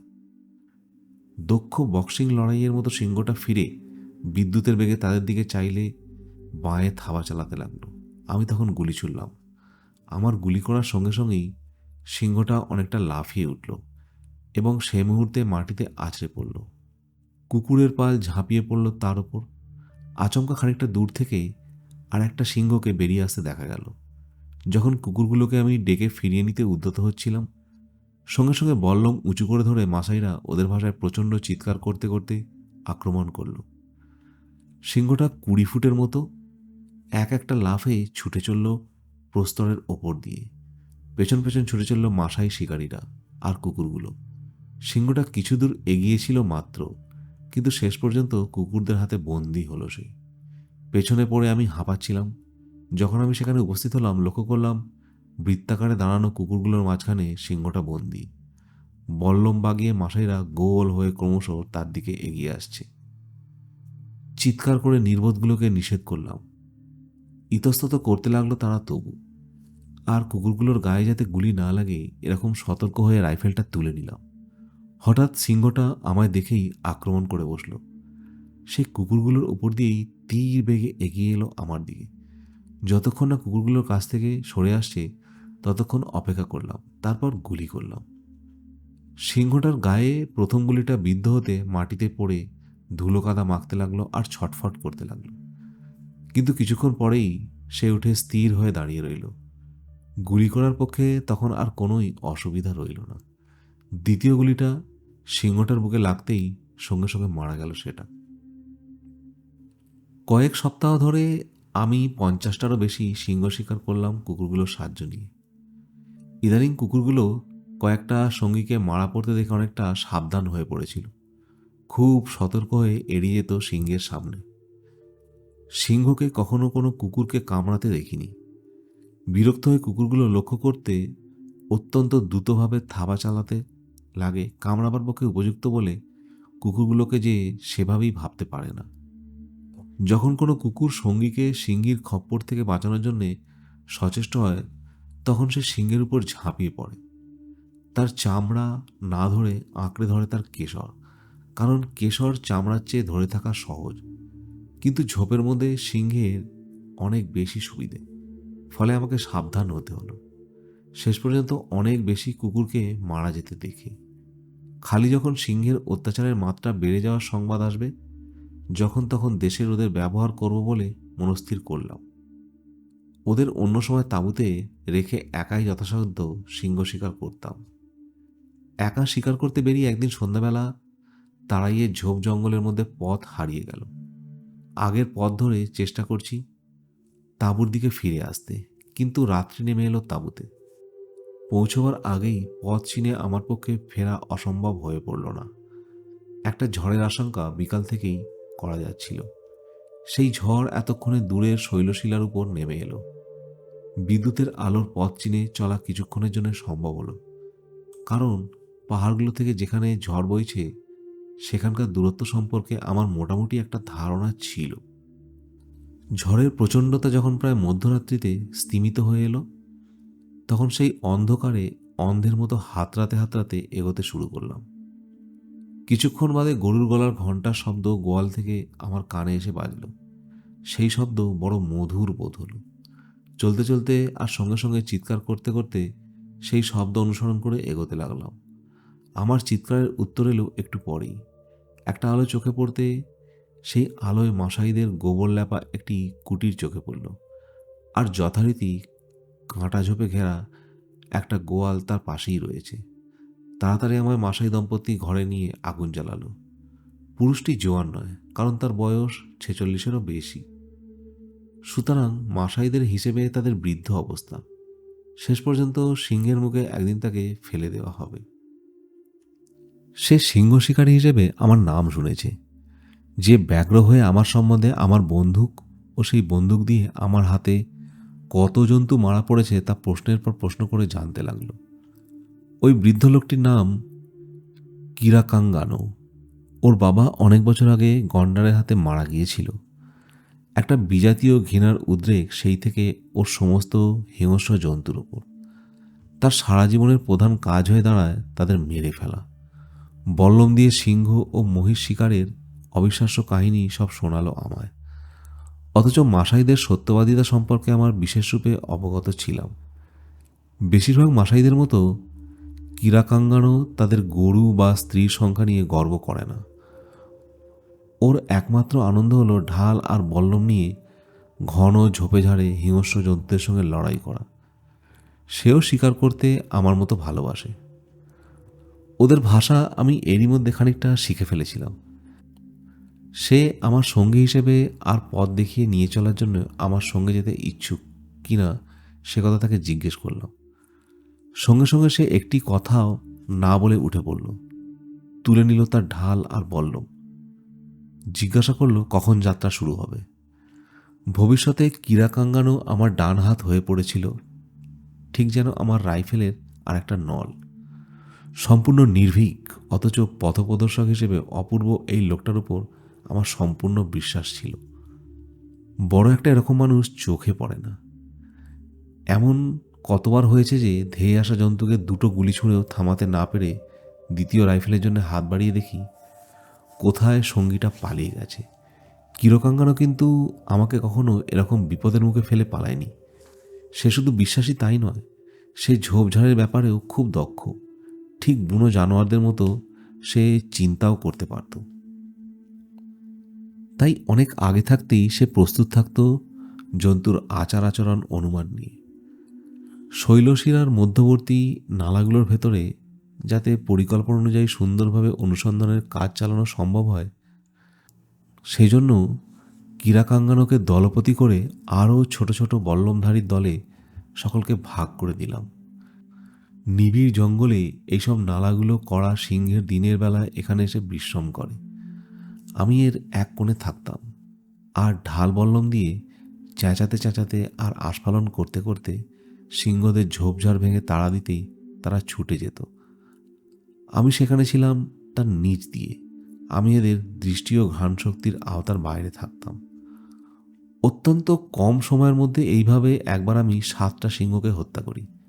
একটার পর একটা সিংহ যেমনি মরে যেতে থাকে, মুখ তুলে ওপরের দিকে তাকাবার কথা ওরা ভাবেও না।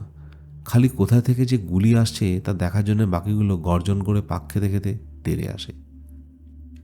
যতই কিরাকাঙ্গানো কাজের লোক হোক না কেন, আমার আশায় একবার কিন্তু একটা খুব ভালো সিংহকে হারাতে হয়েছিল ওরই জন্য।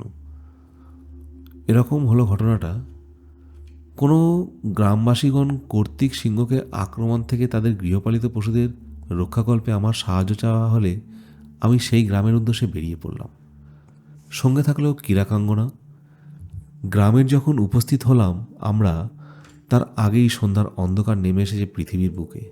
আমি রাখালদের মুখে সব কথা শুনে মনকে স্থির করলাম।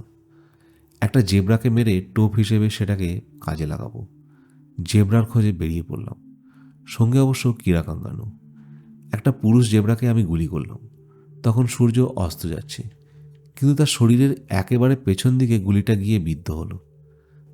তার পেছন পেছন অগ্রসর হওয়া অসম্ভব হয়ে দাঁড়ালো, কারণ আলো তখন আবছা হয়ে এসেছে। তার চিহ্ন অনুসরণ করে পরদিন সকালে অগ্রসর হতে লাগলাম। আমার দৃঢ় ধারণা হলো যে শকুনের পালের চক্রাকারে ওরা দেখি অনুমান করতে পারবো যে মরা জেব্রাটা কোথায় আছে। যখন আমরা যাচ্ছিলাম একটা ঝোপের পাশ দিয়ে আচমকা দাঁড়িয়ে পড়ে কিরকঙ্গনা ইঙ্গিত করলো তার হাতের বল্লমটা দিয়ে। তার ইঙ্গিত লক্ষ্য করে সেদিকে তাকিয়ে দেখি একটা সিংহ জেব্রাটাকে আরাম করে খাবার জন্য একটা আশাকিয়া গাছের ছায়া তাকে আস্তে আস্তে টেনে নিয়ে যাচ্ছে। সিংহটার কেশর ছিল অপূর্ব সুন্দর। সিংহটা তার পিঠে করে জেব্রাটাকে নিয়ে যেতে যেতে আর একবার দাঁড়িয়ে কুকুরের মতো হাঁপাচ্ছে আর বিশ্রাম নিচ্ছে। তারপর তেমনিই চলছে আবার। আমি অবাক হয়ে গেলাম সিংহটার শক্তির পরিমাণ অনুমান করে, কারণ জেব্রাটারও ওজন প্রায় 9 থেকে 10 মণের মতো হবে। আকাশিয়া গাছ লক্ষ্য করে ঝোপ কেটে এগাছি আর এগিয়ে গিয়ে কিরকাঙ্গানো সবচেয়ে সহজ পথ দেখিয়ে দিচ্ছে। সিংহটার কাছে এগিয়ে আমরা অপেক্ষায় অনেকক্ষণ ঠায় দাঁড়িয়ে রইলাম। সিংহটা ছিল ভারী সুন্দর।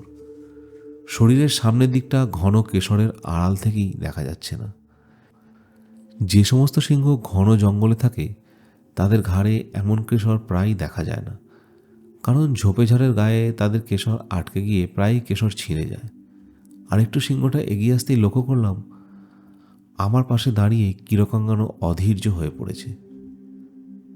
আচমকা চিৎকার করে উঠে বল্লমবাগী এসে সিংহটাকে সঙ্গে সঙ্গে তাড়া করল। অবাক চোখে তার দিকে কিছুক্ষণ তাকিয়ে থেকে বিরাট সিংহটা জেব্রাটাকে ফেলে দিয়ে পালিয়ে গেল। তার সঙ্গে সমানে সমানে ছুটল কিরকাঙ্গানাও, আর প্রতি মুহূর্তেই বল্লমটা যেন ছুঁড়বে এইরকম একটা ভাব দেখাতে লাগলো। কিন্তু সিংহের গতি তার গতিবেগের চেয়ে অনেক গুণ বেশি। সে কিরকাঙ্গানো থেকে অনেক গুণ এগিয়ে গিয়ে ঝোপের আড়ালে নিজের শরীরটাকে লুকিয়ে ফেলল। তাকে হঠাৎ অমন করে সিংহটার দিকে এগিয়ে যাওয়ার জন্য চিৎকার করতে করতে সে ভালো মানুষের মতো মুখ করে বলল, সিংহটা কি বড়! উফ! কুকুরগুলোর সাহায্যও এই সিংহ শিকারের সময় নিয়েছিল। যখন আহত হয়ে কোনো সিংহ ঝোপের মধ্যে লুকিয়ে পড়ে তখন তাদের খুঁজে বার করার জন্য কুকুরগুলোকে ছেড়ে দিতাম।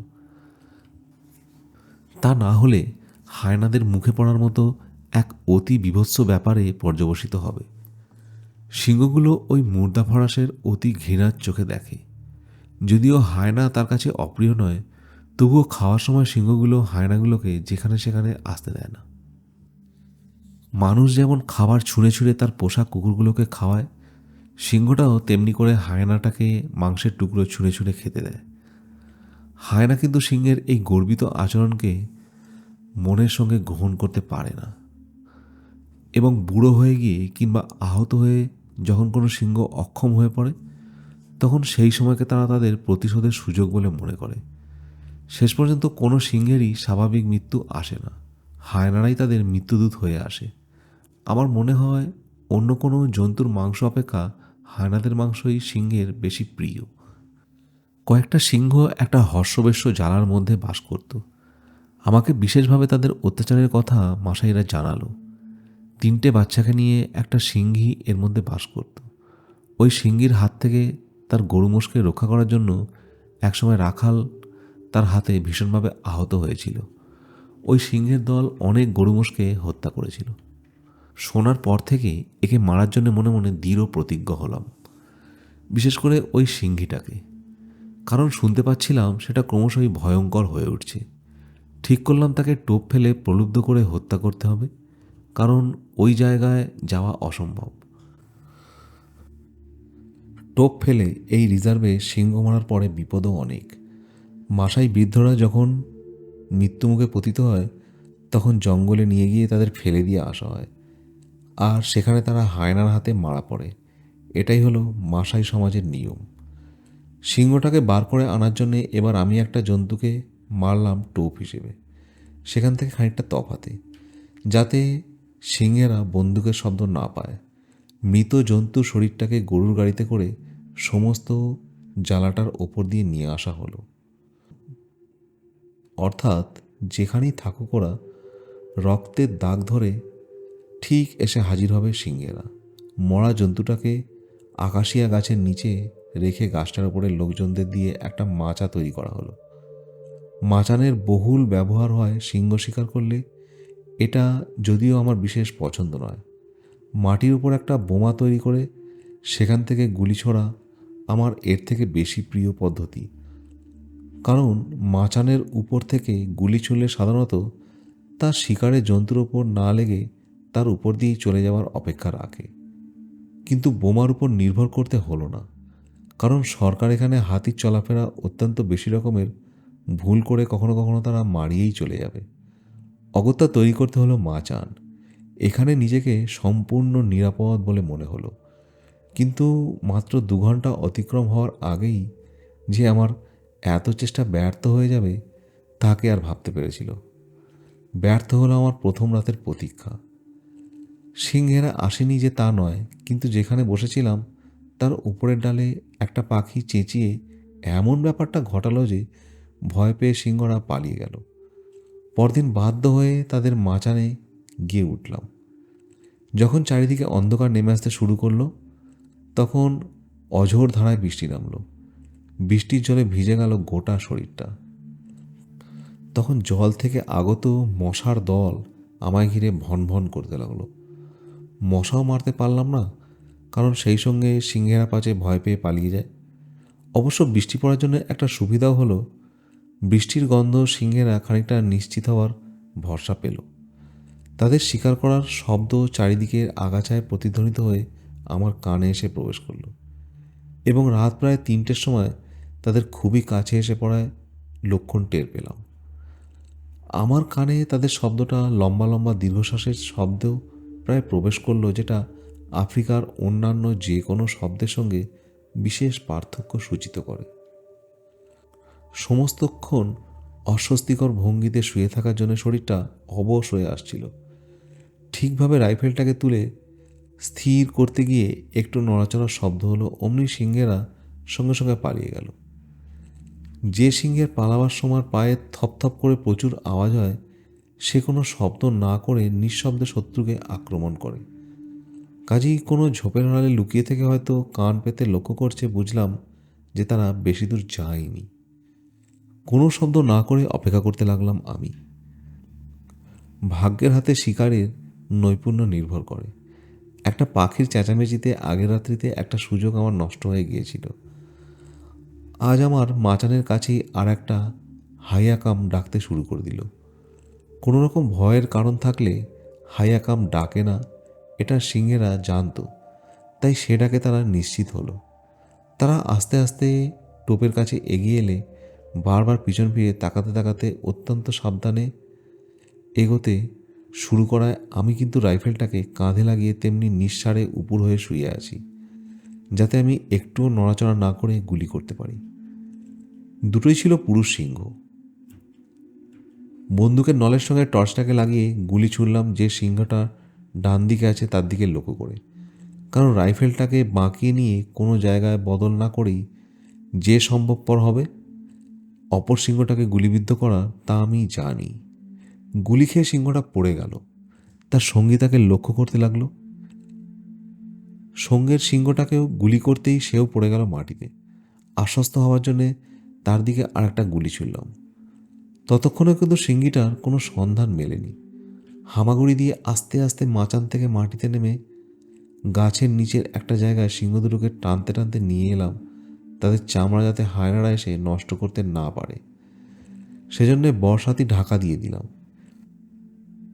শীতের হাত থেকে আত্মরক্ষা করার জন্যে, যাতে পড়ে না যাই, তার জন্য কয়েকটা গাছের ডাল ভেঙে বিশেষ ওজনের জন্য ঢেকে দিলাম। আমার সারা দেহটা এই অবস্থাতেই ঘুমিয়ে পড়লাম। টোপটা খাওয়ার শব্দে ঘুমটা ভেঙে গেল। সিংহীটা তার 3টে বাচ্চাকে সঙ্গে করে এসেছে। যতটুকু সম্ভব ততটুকুই কম শব্দ করে খুব সাবধানে রাইফেলটা তুলে নিয়ে গুলি ছুড়লাম। তার মাথা ফুঁড়ে গুলিটা ঢুকে গেল। টোপটার ওপরেই সঙ্গে সঙ্গেই সিংহীটা পড়ে গেল। তার 3টে বাচ্চা পালিয়ে গিয়ে কোথায় অন্ধকারে মিশে গেল। শেষ হলো আমার কাজ। মাচান থেকে নেমে অন্যান্য মৃত সিংহগুলো যেখানে পড়েছিল সেখানে সিংহীটাকে ল্যাজ ধরে টানতে টানতে নিয়ে এলাম, যাতে সিংহীটাকে দুটো হাতেই নিয়ে যেতে পারি। সেজন্য নামিয়ে রাখলাম টর্চটা। হঠাৎ অন্ধকারে একটা আকৃতি আমার চোখে পড়ল। এক মুহূর্তের জন্য মনে হলো হয়তো এটা একটা সিংহীর বাচ্চা, কিন্তু পরক্ষণেই তার আকৃতি দেখে বুঝলাম যে বাচ্চার আকৃতি এত বড় নয়। তার দিকে থেমে গিয়ে তাকিয়ে রইলাম। আমার সামনে একটা মস্ত বড় সিংহ দাঁড়িয়ে। সেটা হয়তো একটু আগে মেরে ফেলা সিংহীটার সঙ্গী। মাচানে আমার রাইফেলটা ফেলে এসেছি। কিছুটা সময় দুজনে দুজনের মুখের দিকে তাকিয়ে দাঁড়িয়ে রইলাম। ষাঁড়ের মতো প্রকাণ্ড ছিল সিংহটা। নিস্পন্দন হয়ে রইলাম। সিংহটা মাত্র 15 ফুটের ব্যবধানে দাঁড়িয়ে আছে, আর কালো মুখে আর লম্বা লম্বা কেশর নিয়ে। মনে হয় যদি দৌড়াই তাহলেও সে পিছন পিছন তাড়া করবে। রক্ত মাংসের মানুষ হয়ে এই উত্তেজনা আর সহ্য করতে না পেরে গাছটার দিকে দ্রুত ছুটে গেলাম। হাতের কাছে কোনো ডালপালা না থাকায় কাঠবিড়ালির মতো তুড়ি মেরে তরতর করে গাছে উঠে পড়লাম। যখন মাচানে গিয়ে পৌঁছালাম তখন সারা শরীর আমার ঘামে ভিজে গেছে, আর একটু হলে ভয়ে উত্তেজনায় রাইফেলটা ফেলেই দিচ্ছিলাম। নিচের টর্চটা ফেলে রেখে আসার জন্য কিছুই চোখে পড়ল না আমার। কিছুক্ষণ বাদে টোপের কাছে গিয়ে সিংহটার মাংস খাওয়ার আওয়াজ আমি শুনতে পেলাম। কিছুক্ষণ শব্দটা সম্পর্কে নিশ্চিত হয়ে মনে মনে আন্দাজ করে নিলাম সেটা কোথায় আছে। যথাসাধ্য লক্ষ্য স্থির করে এই অবস্থাতেই আমি গুলি ছুড়লাম। গুলির শব্দ কমে যাবার পরও কোনো শব্দ শুনতে পাওয়া গেল না। খুব আবছাভাবে সিংহটাকে টোপের কাছে পড়ে থাকতে দেখলাম বলে মনে হলো। ভোর হতে আর একটু বাকি ছিল। সেই বাকি সময়টা মাচানের উপরেই আমি কাটালাম। আফ্রিকার সমস্ত কালো কেশর সিংহ শিকারের লোকও আমাকে সে রাতে মাচান থেকে নামাতে পারত না। সে রাত্রে ভয়ঙ্কর সব স্বপ্ন বারবার আমার ঘুমটাকে ভাঙিয়ে দিল। স্বপ্ন দেখলাম আমার শিকার করা যে সমস্ত পশু গাছের নিচে পড়ে আছে তারা টুকরো টুকরো করে আমায় খাচ্ছে। সকালের আলোয় আমি মাচান থেকে নেমে পড়ে পরীক্ষা করে দেখতে লাগলাম সিংহগুলোকে। যে সিংহটাকে সকলের শেষে গুলি করে হত্যা করেছি সেটাই হলো এই অঞ্চলের সব সিংহগুলোর মধ্যে একটা সেরা সিংহ। কারণ এর কেশরটার রং হলো অনেকটা বাদামি রঙের। খুব সকালবেলা উঠে সিংহীর বাচ্চাদের সন্ধানে বেরিয়ে পড়লাম আমি আর কিরাকাঙ্গানো। একগোছা শুকনো ঘাসের আড়ালে তাদের লুকিয়ে থাকতে দেখা গেল। সেগুলোকে দেখতে লোমওয়ালা টেডি ভাল্লুকের মতো। আমাদের দেখতে পেয়ে অত্যন্ত রেগে গিয়ে সে প্রতিশোধ মানুষে মুখে অদ্ভুত রকমের শব্দ করতে লাগলো। তাদের সঙ্গে করে তাঁবুতে ফিরলাম। বাটিতে মুখ ডুবিয়ে দুধ খাওয়ার চেষ্টা করলাম, কিন্তু তারা স্তন্যপানী অভ্যস্ত, তাই ওভাবে মুখ ডুবিয়ে বাটি থেকে দুধ খেতে তারা জানে না। তবে মুখ ডোবানোর সময় বাটির যে দুধটুকু তাদের নাকে লেগেছিল জিভ দিয়ে চেটে চেটে সেটা তারা খেতে লাগলো। মনে হলো গরম গরম খেতে তাদের ভালোই লাগছে। কয়েকদিন ধরে এরকম করেই তারা খেতে লাগলো। অবশেষে তারা মুখ ডুবিয়ে খেতে শিখল আর খুব বশ মানল। তাদের আমরা ক্যাম্প খাটের পায়ায় বেঁধে রাখতাম। প্রায় সমস্ত রাত্রি ধরে বাচ্চাগুলো পরস্পরের মধ্যে মারামারি, ঝগড়াঝাটি আর চিৎকার চেঁচামেচি করে আমায় জ্বালাতন করত। তাহলেও তারা কিন্তু নিষ্প্রিয় বা জড়ও নয়।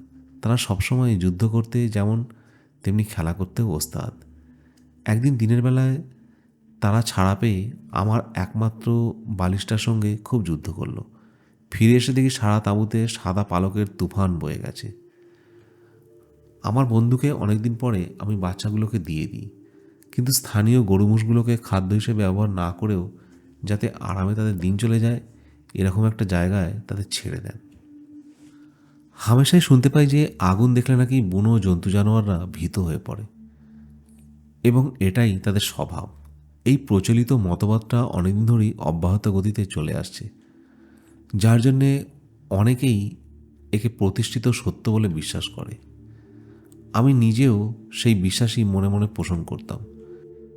সেই জন্য সিংহ নিশ্চয়ই তাঁবুর আগুনের কাছে আসতে সাহস করে না, এই ভেবে আশ্বস্ত ছিলাম। কিন্তু মাসাই রিজার্ভের এক রাতের অভিজ্ঞতা আমার সে ধারণাকে পাল্টে দিল। সেদিন বিকেলবেলা একটা জেব্রাকে টোপ হিসেবে মেরে বলদদের দিয়ে সেটাকে তাঁবুতে টেনে নিয়ে এলাম। 24 ঘন্টা ধরে পচিয়ে বেশিরভাগ ক্ষেত্রেই তবেই তাদের আমি টোপ হিসেবে ব্যবহার করি। আমার দৃঢ় ধারণা ছিল যে আগুনের এত কাছে আসতে কোনো জন্তুই সাহস করবে না। তাই সেই মরা জেব্রাটাকে তাঁবুর আগুনের কাছে ফেলে রাখার জন্যে লোকজনকে আদেশ দিলাম। কুকুর আর বলদগুলোকে নিয়ে কিরকঙ্গনা রাত কাটাতে পাশের একটা গ্রামে গিয়েছিল। সম্ভবত এইসব জন্তুদের আমি কখনো তাঁবুতে রাখতাম না। কারণ তাঁবুর আশেপাশে অপেক্ষমান সিংহ বা চিতাবাঘ গন্ধ পেয়ে ভীত হয়ে এসব জন্তু ছুটে পালাতে চেষ্টা করে, কিন্তু তারা গ্রামে থাকলে সে আশঙ্কা থাকে না। আমাদের দুটো কুকুর এইভাবেই চিতার কবলে পড়েছিল। কুকুর হলো চিতার প্রিয় খাদ্য, তাই সে সর্বদাই প্রস্তুত কুকুরের পেছন পেছন অনেক দূর ধাওয়া করত। কিরকঙ্গনা চলে যাওয়ার পর আগুনের কাছে কম্বল মুড়ি দিয়ে কুলিরা শুয়ে পড়ল, আর পাইপ টানতে টানতে ভেতরে বসে আমি আগুনের দিকে একদৃষ্টে চেয়ে রইলাম। বহুদূরে আমার কৈশোরের ক্রীড়াক্ষেত্রে লাগায়ের উত্তর অঞ্চলে আমার কল্পনা তখন সেখানে বিচরণ করছে। যখন সচেতন হলাম তখন আমার সামনে 9টা সিংহের মুখ দেখতে পেলাম। ছায়াচ্ছন্ন স্থান পরিত্যাগ করে তারা আমার মুখোমুখি হয়েছে। সহসা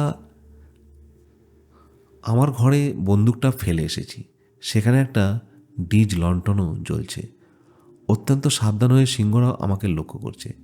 খানিকক্ষণ বাদে তারা ঘুমন্ত কুলিদের স্থান পরিত্যাগ করে তারা মৃত জেব্রার কাছে চলে গেল, যেটাকে তাঁবুর আগুনের পাশে রাখা হয়েছিল।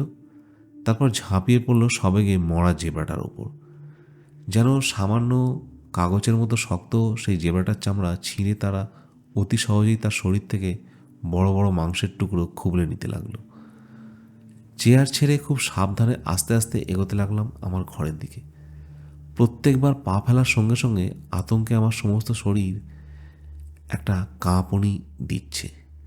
সিংহগুলো খাওয়া বন্ধ করে আমার দিকে জ্বলন্ত দৃষ্টিতে তাকালো। বড় বড় সিংহগুলোর কাছে নিজেকে নিতান্তই তুচ্ছ বলে মনে হলো। ইচ্ছে করলেই দুটো লাফ দিয়ে ওরা আমায় ধরে ফেলতে পারে। কুলিরা ওদের থেকে কয়েক ফুট মাত্র ব্যবধানে অসাড় হয়ে ঘুমোচ্ছে।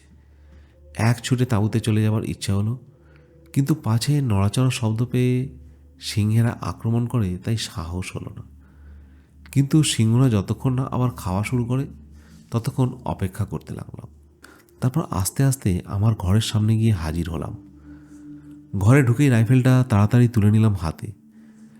ঠান্ডা রাইফেলটাকে তারা কখনো আমার কাছে এত আকাঙ্ক্ষিত বলে মনে হয়নি। এরপর আবার একটা নতুন বিপদ। আমার গুলির শব্দে চমকে লাফিয়ে উঠে কুলির দল আমার আর সিংহের মাঝখানে দাঁড়িয়ে পড়বে যে সিংহেরা তাতে ক্ষেপে গিয়ে তাদের গায়ে বাঁধা শেকলটা খুব জোরে শব্দ হলো, কারণ ওই শেকলটা দিয়ে বেঁধে জেব্রাটাকে তাঁবুতে আনা হয়েছিল। তারপর আর সেটাকে কেউ খোলেইনি।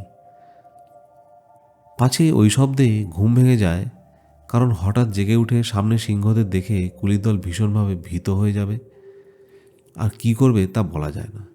একদল সিংহের সামনে একদল ভীত কুলির দৃশ্য এই ধরনের কল্পনা মোটেই প্রীতিকর নয়। শেষ পর্যন্ত ভাগ্যের হাতে সব কিছু ছেড়ে দিয়ে গুলি করব এইরকমই সিদ্ধান্ত করলাম। যে সিংহটা সব থেকে বড় তাকে লক্ষ্য করে সঠিক গুলি করলাম। গুলিবিদ্ধ হওয়ার সঙ্গে সঙ্গে সিংহটা মাটিতে পড়ে গেল। অন্য সিংহগুলো গুলির আওয়াজে একটু পিছিয়ে গেল বটে, কিন্তু তারপর জেব্রাটার উপর আবার ঝাঁপিয়ে পড়ল। এদিকে কুলিরা যেভাবে অসাড়ে ঘুমোচ্ছে তাতে মুহূর্তের জন্যে ওরা মরেই গেছে বলে মনে হলো। সিংহের দলে নির্ভুলভাবে গুলি করা শুরু করলাম। রাইফেল চলার সঙ্গে সঙ্গে পেছন দিকের হাওয়া ছিটকে এসে ডিজ লণ্ঠনটাকে নিভিয়ে দিল। মারা গেল 4টে সিংহ। গুলিটা শেষ সিংহটার বুকের একটু নিচে বিদ্ধ হয়েছিল। সে সঙ্গে সঙ্গে লাফিয়ে উঠেছিল। তারপর থপ করে স্প্রিং দেওয়া পুতুলের মতো লাফাতে শুরু করে দিল। তাকে আর একটা গুলি খরচা করে নিষ্কৃত দিলাম। বাকি সিংহগুলো সঙ্গে সঙ্গে অস্পষ্ট অন্ধকারের মধ্যে গিয়ে দাঁড়ালো। একটু এগিয়ে গিয়ে নিশানা ঠিক করে রেখে একটা বড় সিংহকে গুলি করলাম। গুলি লাগতেই সঙ্গে সঙ্গে সিংহটা মুখ ঘুরিয়ে অন্ধকারের মধ্যে মিশে গেল, আর তার পিছু নিল বাকি সিংহেরা।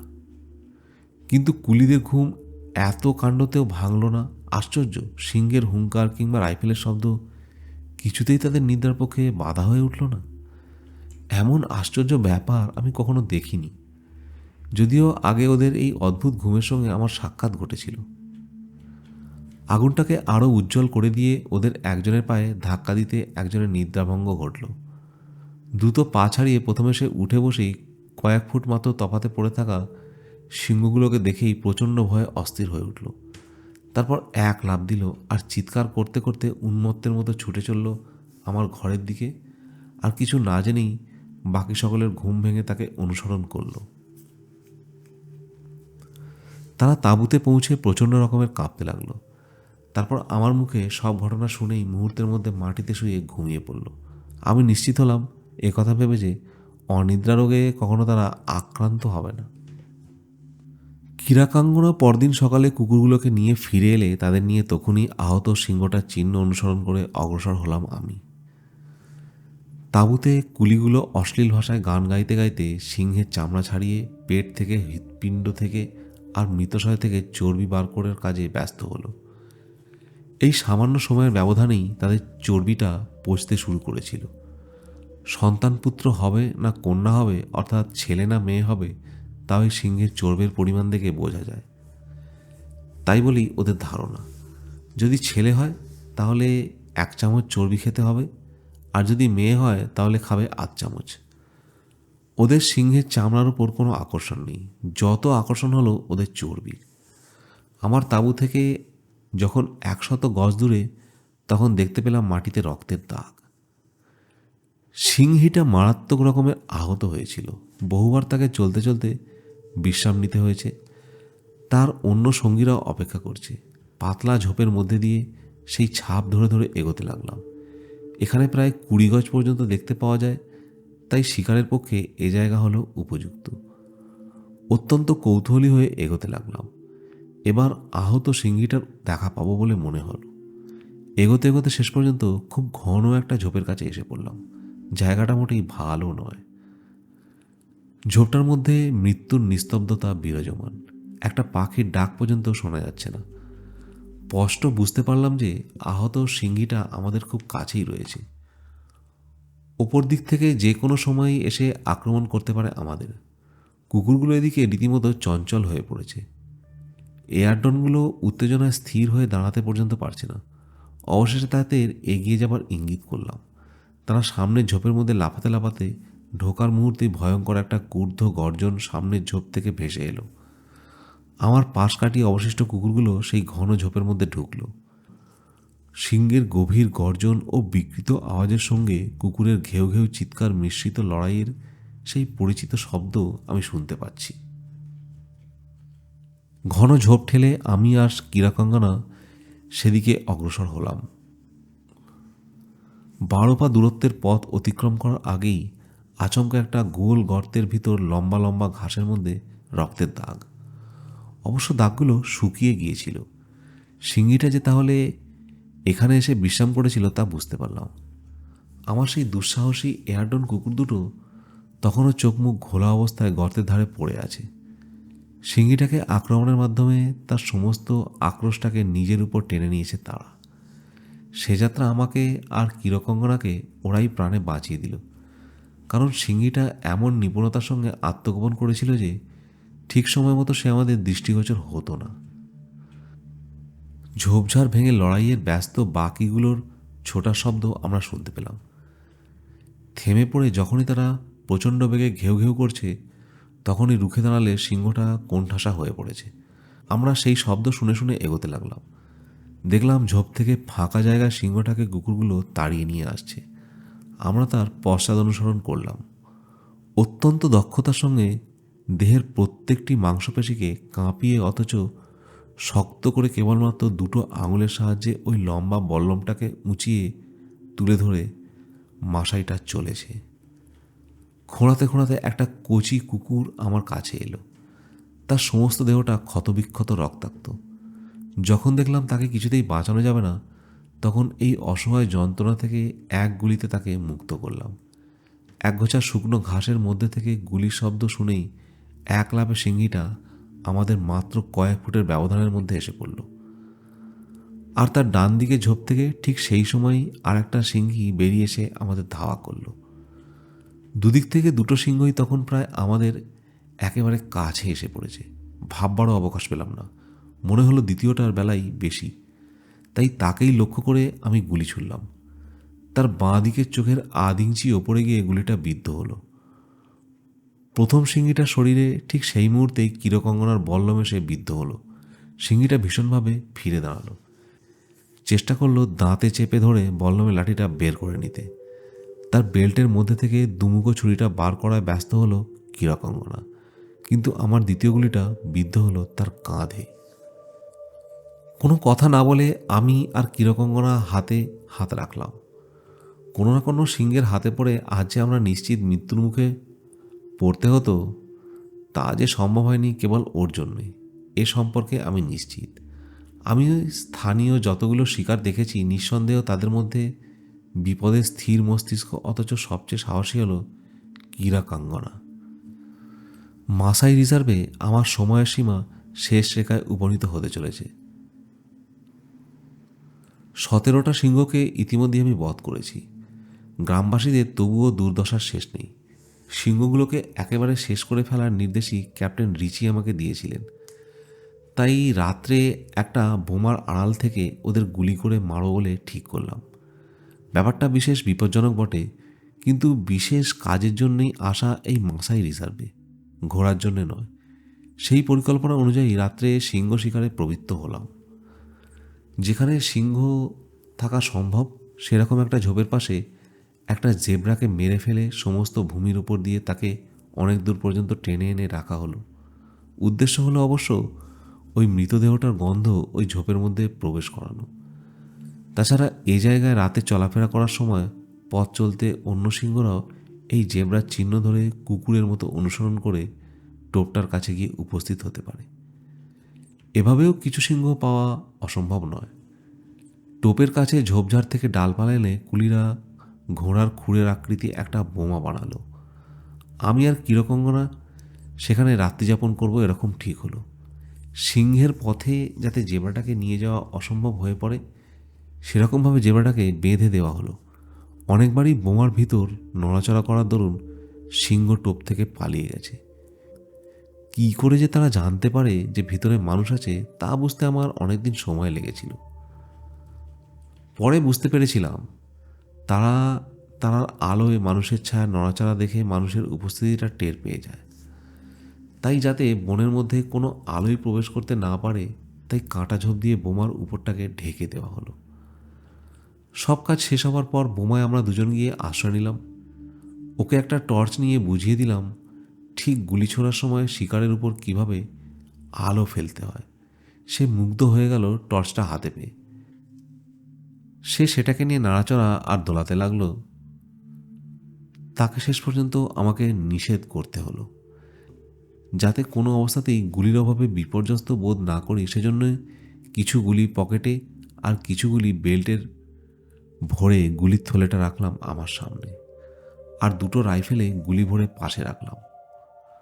অন্ধকার নামলে টোপটার কাছে কতগুলো হায়না চোরের মতো উপস্থিত হলো। দুটো শিয়ালও ওদের পিছু পিছু এলো।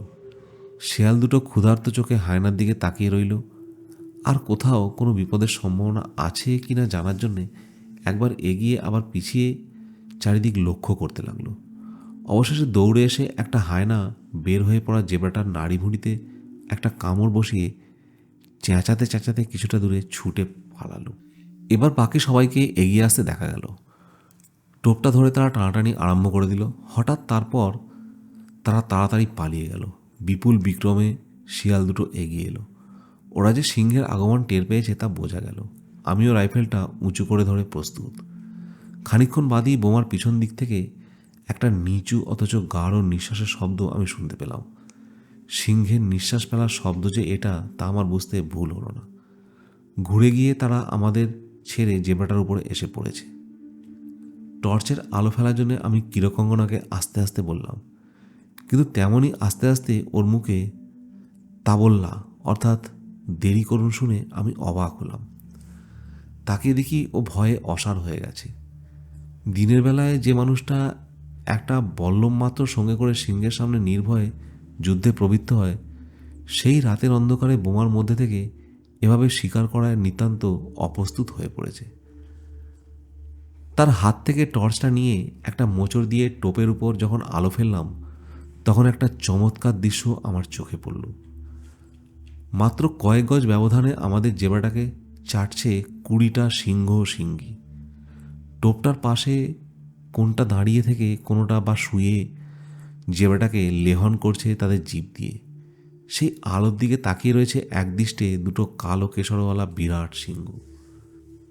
দুঃসাহসী মনোভাব তাদের চোখে মুখে। তারা খাওয়া শুরু করেছিল বলে তাদের কেশরে মরা জেব্রাটার পেটের ময়লা আর রক্ত। এখন কিরকাঙ্গানো বেশ থরথর করে কাঁপতে শুরু করে দিয়েছে ভীষণ আতঙ্কে। যদিও গুলি করার সঙ্গে সঙ্গেই বা তার ওই ভয় কেটে যাবে তা আমি জানি, যাতে টোপের উপর আলোকপাতে কোনো বাধা সৃষ্টি না হয় তার জন্যে টর্চটাকে একটা কাঁটা গাছের দুটো ডালের মাঝখানে আটকে দিয়ে রাখলাম। তারপর রাইফেলটাকে ঝোপের একটা ফাঁকে গলিয়ে দিয়ে দুটো পুরুষ সিংহের মধ্যকার বড় সিংহটাকে লক্ষ্য করে ছুঁড়লাম গুলি। সিংহদের মধ্যে সঙ্গে সঙ্গে একযোগে ভয়ঙ্কর রকমের চিৎকার শুরু হলো। গুলি করলাম বারবার দুবার। রাইফেলে গুলি ভরার জন্য আবার টর্চের আলোয় সীমানার মধ্যে বাইরে সিংহরা চলে যাওয়াতে আমি নিরস্ত হলাম। কিরকঙ্গনার হতচকিত ভাবখানা এরই মধ্যেই কাটতে শুরু করেছে। তাকে চিবোনোর জন্য খানিকটা তামাক দিলাম। তামাক খেতে মাসাইরা খুবই ভালোবাসে। মনে হলো তামাকের ঝাঁজে তার সচেতনতা বোধ ক্রমশই ফিরে আসছে। আর তাছাড়া কোনো মাসাইদের পক্ষেই 3টে মরা সিংহ দেখার স্থির হয়ে থাকা অসম্ভব। ইতিমধ্যেই সিংহদের দল ফিরে আসছে আবার। টর্চটা ধরে কিরকঙ্গনা প্রত্যেকটা সিংহের উপর আলোকপাত করতে শুরু করে দিল। সেই উত্তেজনায় বশবর্তী হয়ে এত দ্রুত আলো ফেলতে লাগলো যে শিকারের উপর যে আলো লক্ষ্যস্থির করারও সময় পেলাম না। কিন্তু একটা করে সিংহ প্রতি গুলিতে মারা পড়তে লাগলো। যদিও ব্যাপারটা খুব নিষ্ঠুর, সে সম্পর্কে কোনো সন্দেহ ছিল না, তবুও প্রয়োজন ছিল এর। খালি পাশের মরা সিংহটাকে একবার শুঁকে নিয়ে গুলির দিকে কোনো ভূক্ষেপ না করেই সিংহেরা শুরু করে দিয়েছে তাদের খাওয়া। ইতিমধ্যে 10টা সিংহ জেব্রাটাকে ঘিরে মারা পড়েছে। এক কোণ থেকে একটা কালো চমৎকার কালোকেশর সিংহ কোন মতলবে ছিল জানি না, চোরের মতো নিঃশব্দে এগিয়ে এলো আমাদের বোমার কাছে। সে সেখানে দাঁড়িয়েই রক্ত হিম করা কয়েকটা ভীষণ রকমের গর্জন করল। মৃত্তিকা যেন কম্পিত হলো সে গর্জনে। বাকি সিংহগুলো এই আচমকা গর্জনে ভয় পেয়ে গেল। সবাই ধীরে ধীরে সে স্থান পরিত্যাগ করল। তাদের পশ্চাৎ অনুসরণ করলো ওই কালোকেশর সিংহটা। বনের মুদাফরাস হাওথা কর্তৃক সিংহের চামড়া নষ্ট হোক এটা আমার অভিপ্রায় নয়। সিংহেরা সবাই চলে গেছে জেনে যখন আমি সিদ্ধান্ত করলাম, তখন টর্চটা জেলে রাখার জন্যে আমি কিরকঙ্গনাকে আদেশ করলাম, আর মরা সিংহগুলোর দেহটাকে টেনে টেনে আনলাম আমি। সমস্ত আতঙ্কের ভাব কেটে গিয়ে উৎসাহের ভাব জেগেছে মাসাইটার মনের মধ্যে। বোমা ছেড়ে যখন আমি মরা সিংহগুলোর কাছে পৌঁছে গেছি তখন আচমকা নিভে গেল আলোটা। কিরকঙ্গনাকে চেঁচিয়ে টর্চটা জ্বালতে বলে কয়েক পা আরও এগিয়ে গেলাম আমি। আচমকা একটা সিংহের উপর আমি হুমড়ি খেয়ে পড়ে গেলাম। তখনও তার শরীর উত্তপ্ত। আমি শুনতে পেলাম একটা চাপা নিঃশ্বাসের আওয়াজ। সিংহটা তাহলে এখনো বেঁচে আছে। ছিটকে বেরিয়ে এসে এক লাফে প্রাণপণে ছুটলাম বোমা লক্ষ্য করে। কম সময়ে সিংহটার মুহূর্তের মধ্যে আমার উপর লাফিয়ে পড়ার আশঙ্কা করেছিলাম। যা হোক, আমি বোমার মধ্যে প্রবেশ করি বন্ধ করে দিলাম দরজাটা। টর্চটার বিভিন্ন টুকরোগুলোকে নিয়ে কিরকঙ্গনাকে বসে থাকতে দেখলাম। তার কৌতূহল উদ্রেক করেছিল এই আশ্চর্য জিনিসটা, তাই কিভাবে জ্বলে সেটা জানতে সে খুলে ফেলেছিল টর্চটাকে। আর এদিকে আহত সিংহের উপরে অন্ধকারে ঠোকর খাচ্ছি আমি। খানিকটা ওকে তিরস্কার করতে ও মার্জনা ভিক্ষা করলো। আবার টর্চটাকে ঠিক করে গুলি করে আহত সিংহটাকে একেবারে মেরে ফেললাম। বুঝতে পারলাম অপেক্ষা করা ছাড়া এখন আর কোনো পথ নেই। সে রাত্রে টোপের শেষে আরও দুটো সিংহের দল এসেছিল। সকালবেলায় যে দৃশ্যটা দেখলাম তা যে কোনো লোকের পক্ষে অভাবিতপূর্ব। আমাদের সামনে 18টা সিংহের মৃতদেহ পড়ে আছে। মনে হলো রাত্রের হট্টগোলের থেকে সকালের পরিবেশটা অদ্ভুত রকমের শান্ত। মরা সিংহগুলোর উপর কয়েকটা পোকার ওড়ার ভনভন শব্দ ছাড়া কোথাও কোনো শব্দ নেই। আর কোনো আহত সিংহকে আশেপাশে না দেখতে পেয়ে বাসা থেকে বের হয়ে এসে মরা সিংহগুলোর পাশে গিয়ে দাঁড়ালাম আমরা। বাধ্য হচ্ছি বলতে যে এই দৃশ্য দেখে অত্যন্ত কষ্ট হলো আমার।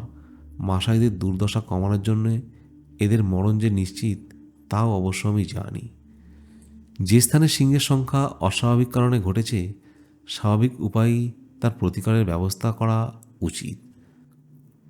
যতই বেপরোয়া কিংবা দল হোক না কেন, মাসাইরা তারা নিজেরাই তাদের এ সমস্যার সমাধান করতে সক্ষম হয়ে এক প্রকারের অসম্ভব ব্যাপার। সরকার থেকে আজ বল্লমধারী মাসাইদের সিংহ শিকার অপরাধজনক, অথচ মাসাই রিজার্ভে আমি যখন প্রথম আসি তখন কোনো নীতি নিয়মে গণ্ডিবাধা ছিল না। তাদের ঢাল বল্লম নিয়ে ডাকাতদের কবলে অনেক তরুণ মাসাইরা প্রাণ বিসর্জন দিয়েছে। এই লড়াই যারা দেখেছে তাদের সংখ্যাও আজ সীমিত।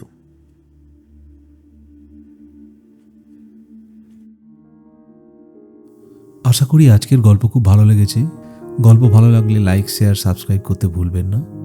আর যদি আরও গল্প শুনতে চান তাহলে চ্যানেলের প্লেলিস্ট ভিজিট করতে পারেন। এরকম অনেক গল্প সেখানে পাবেন।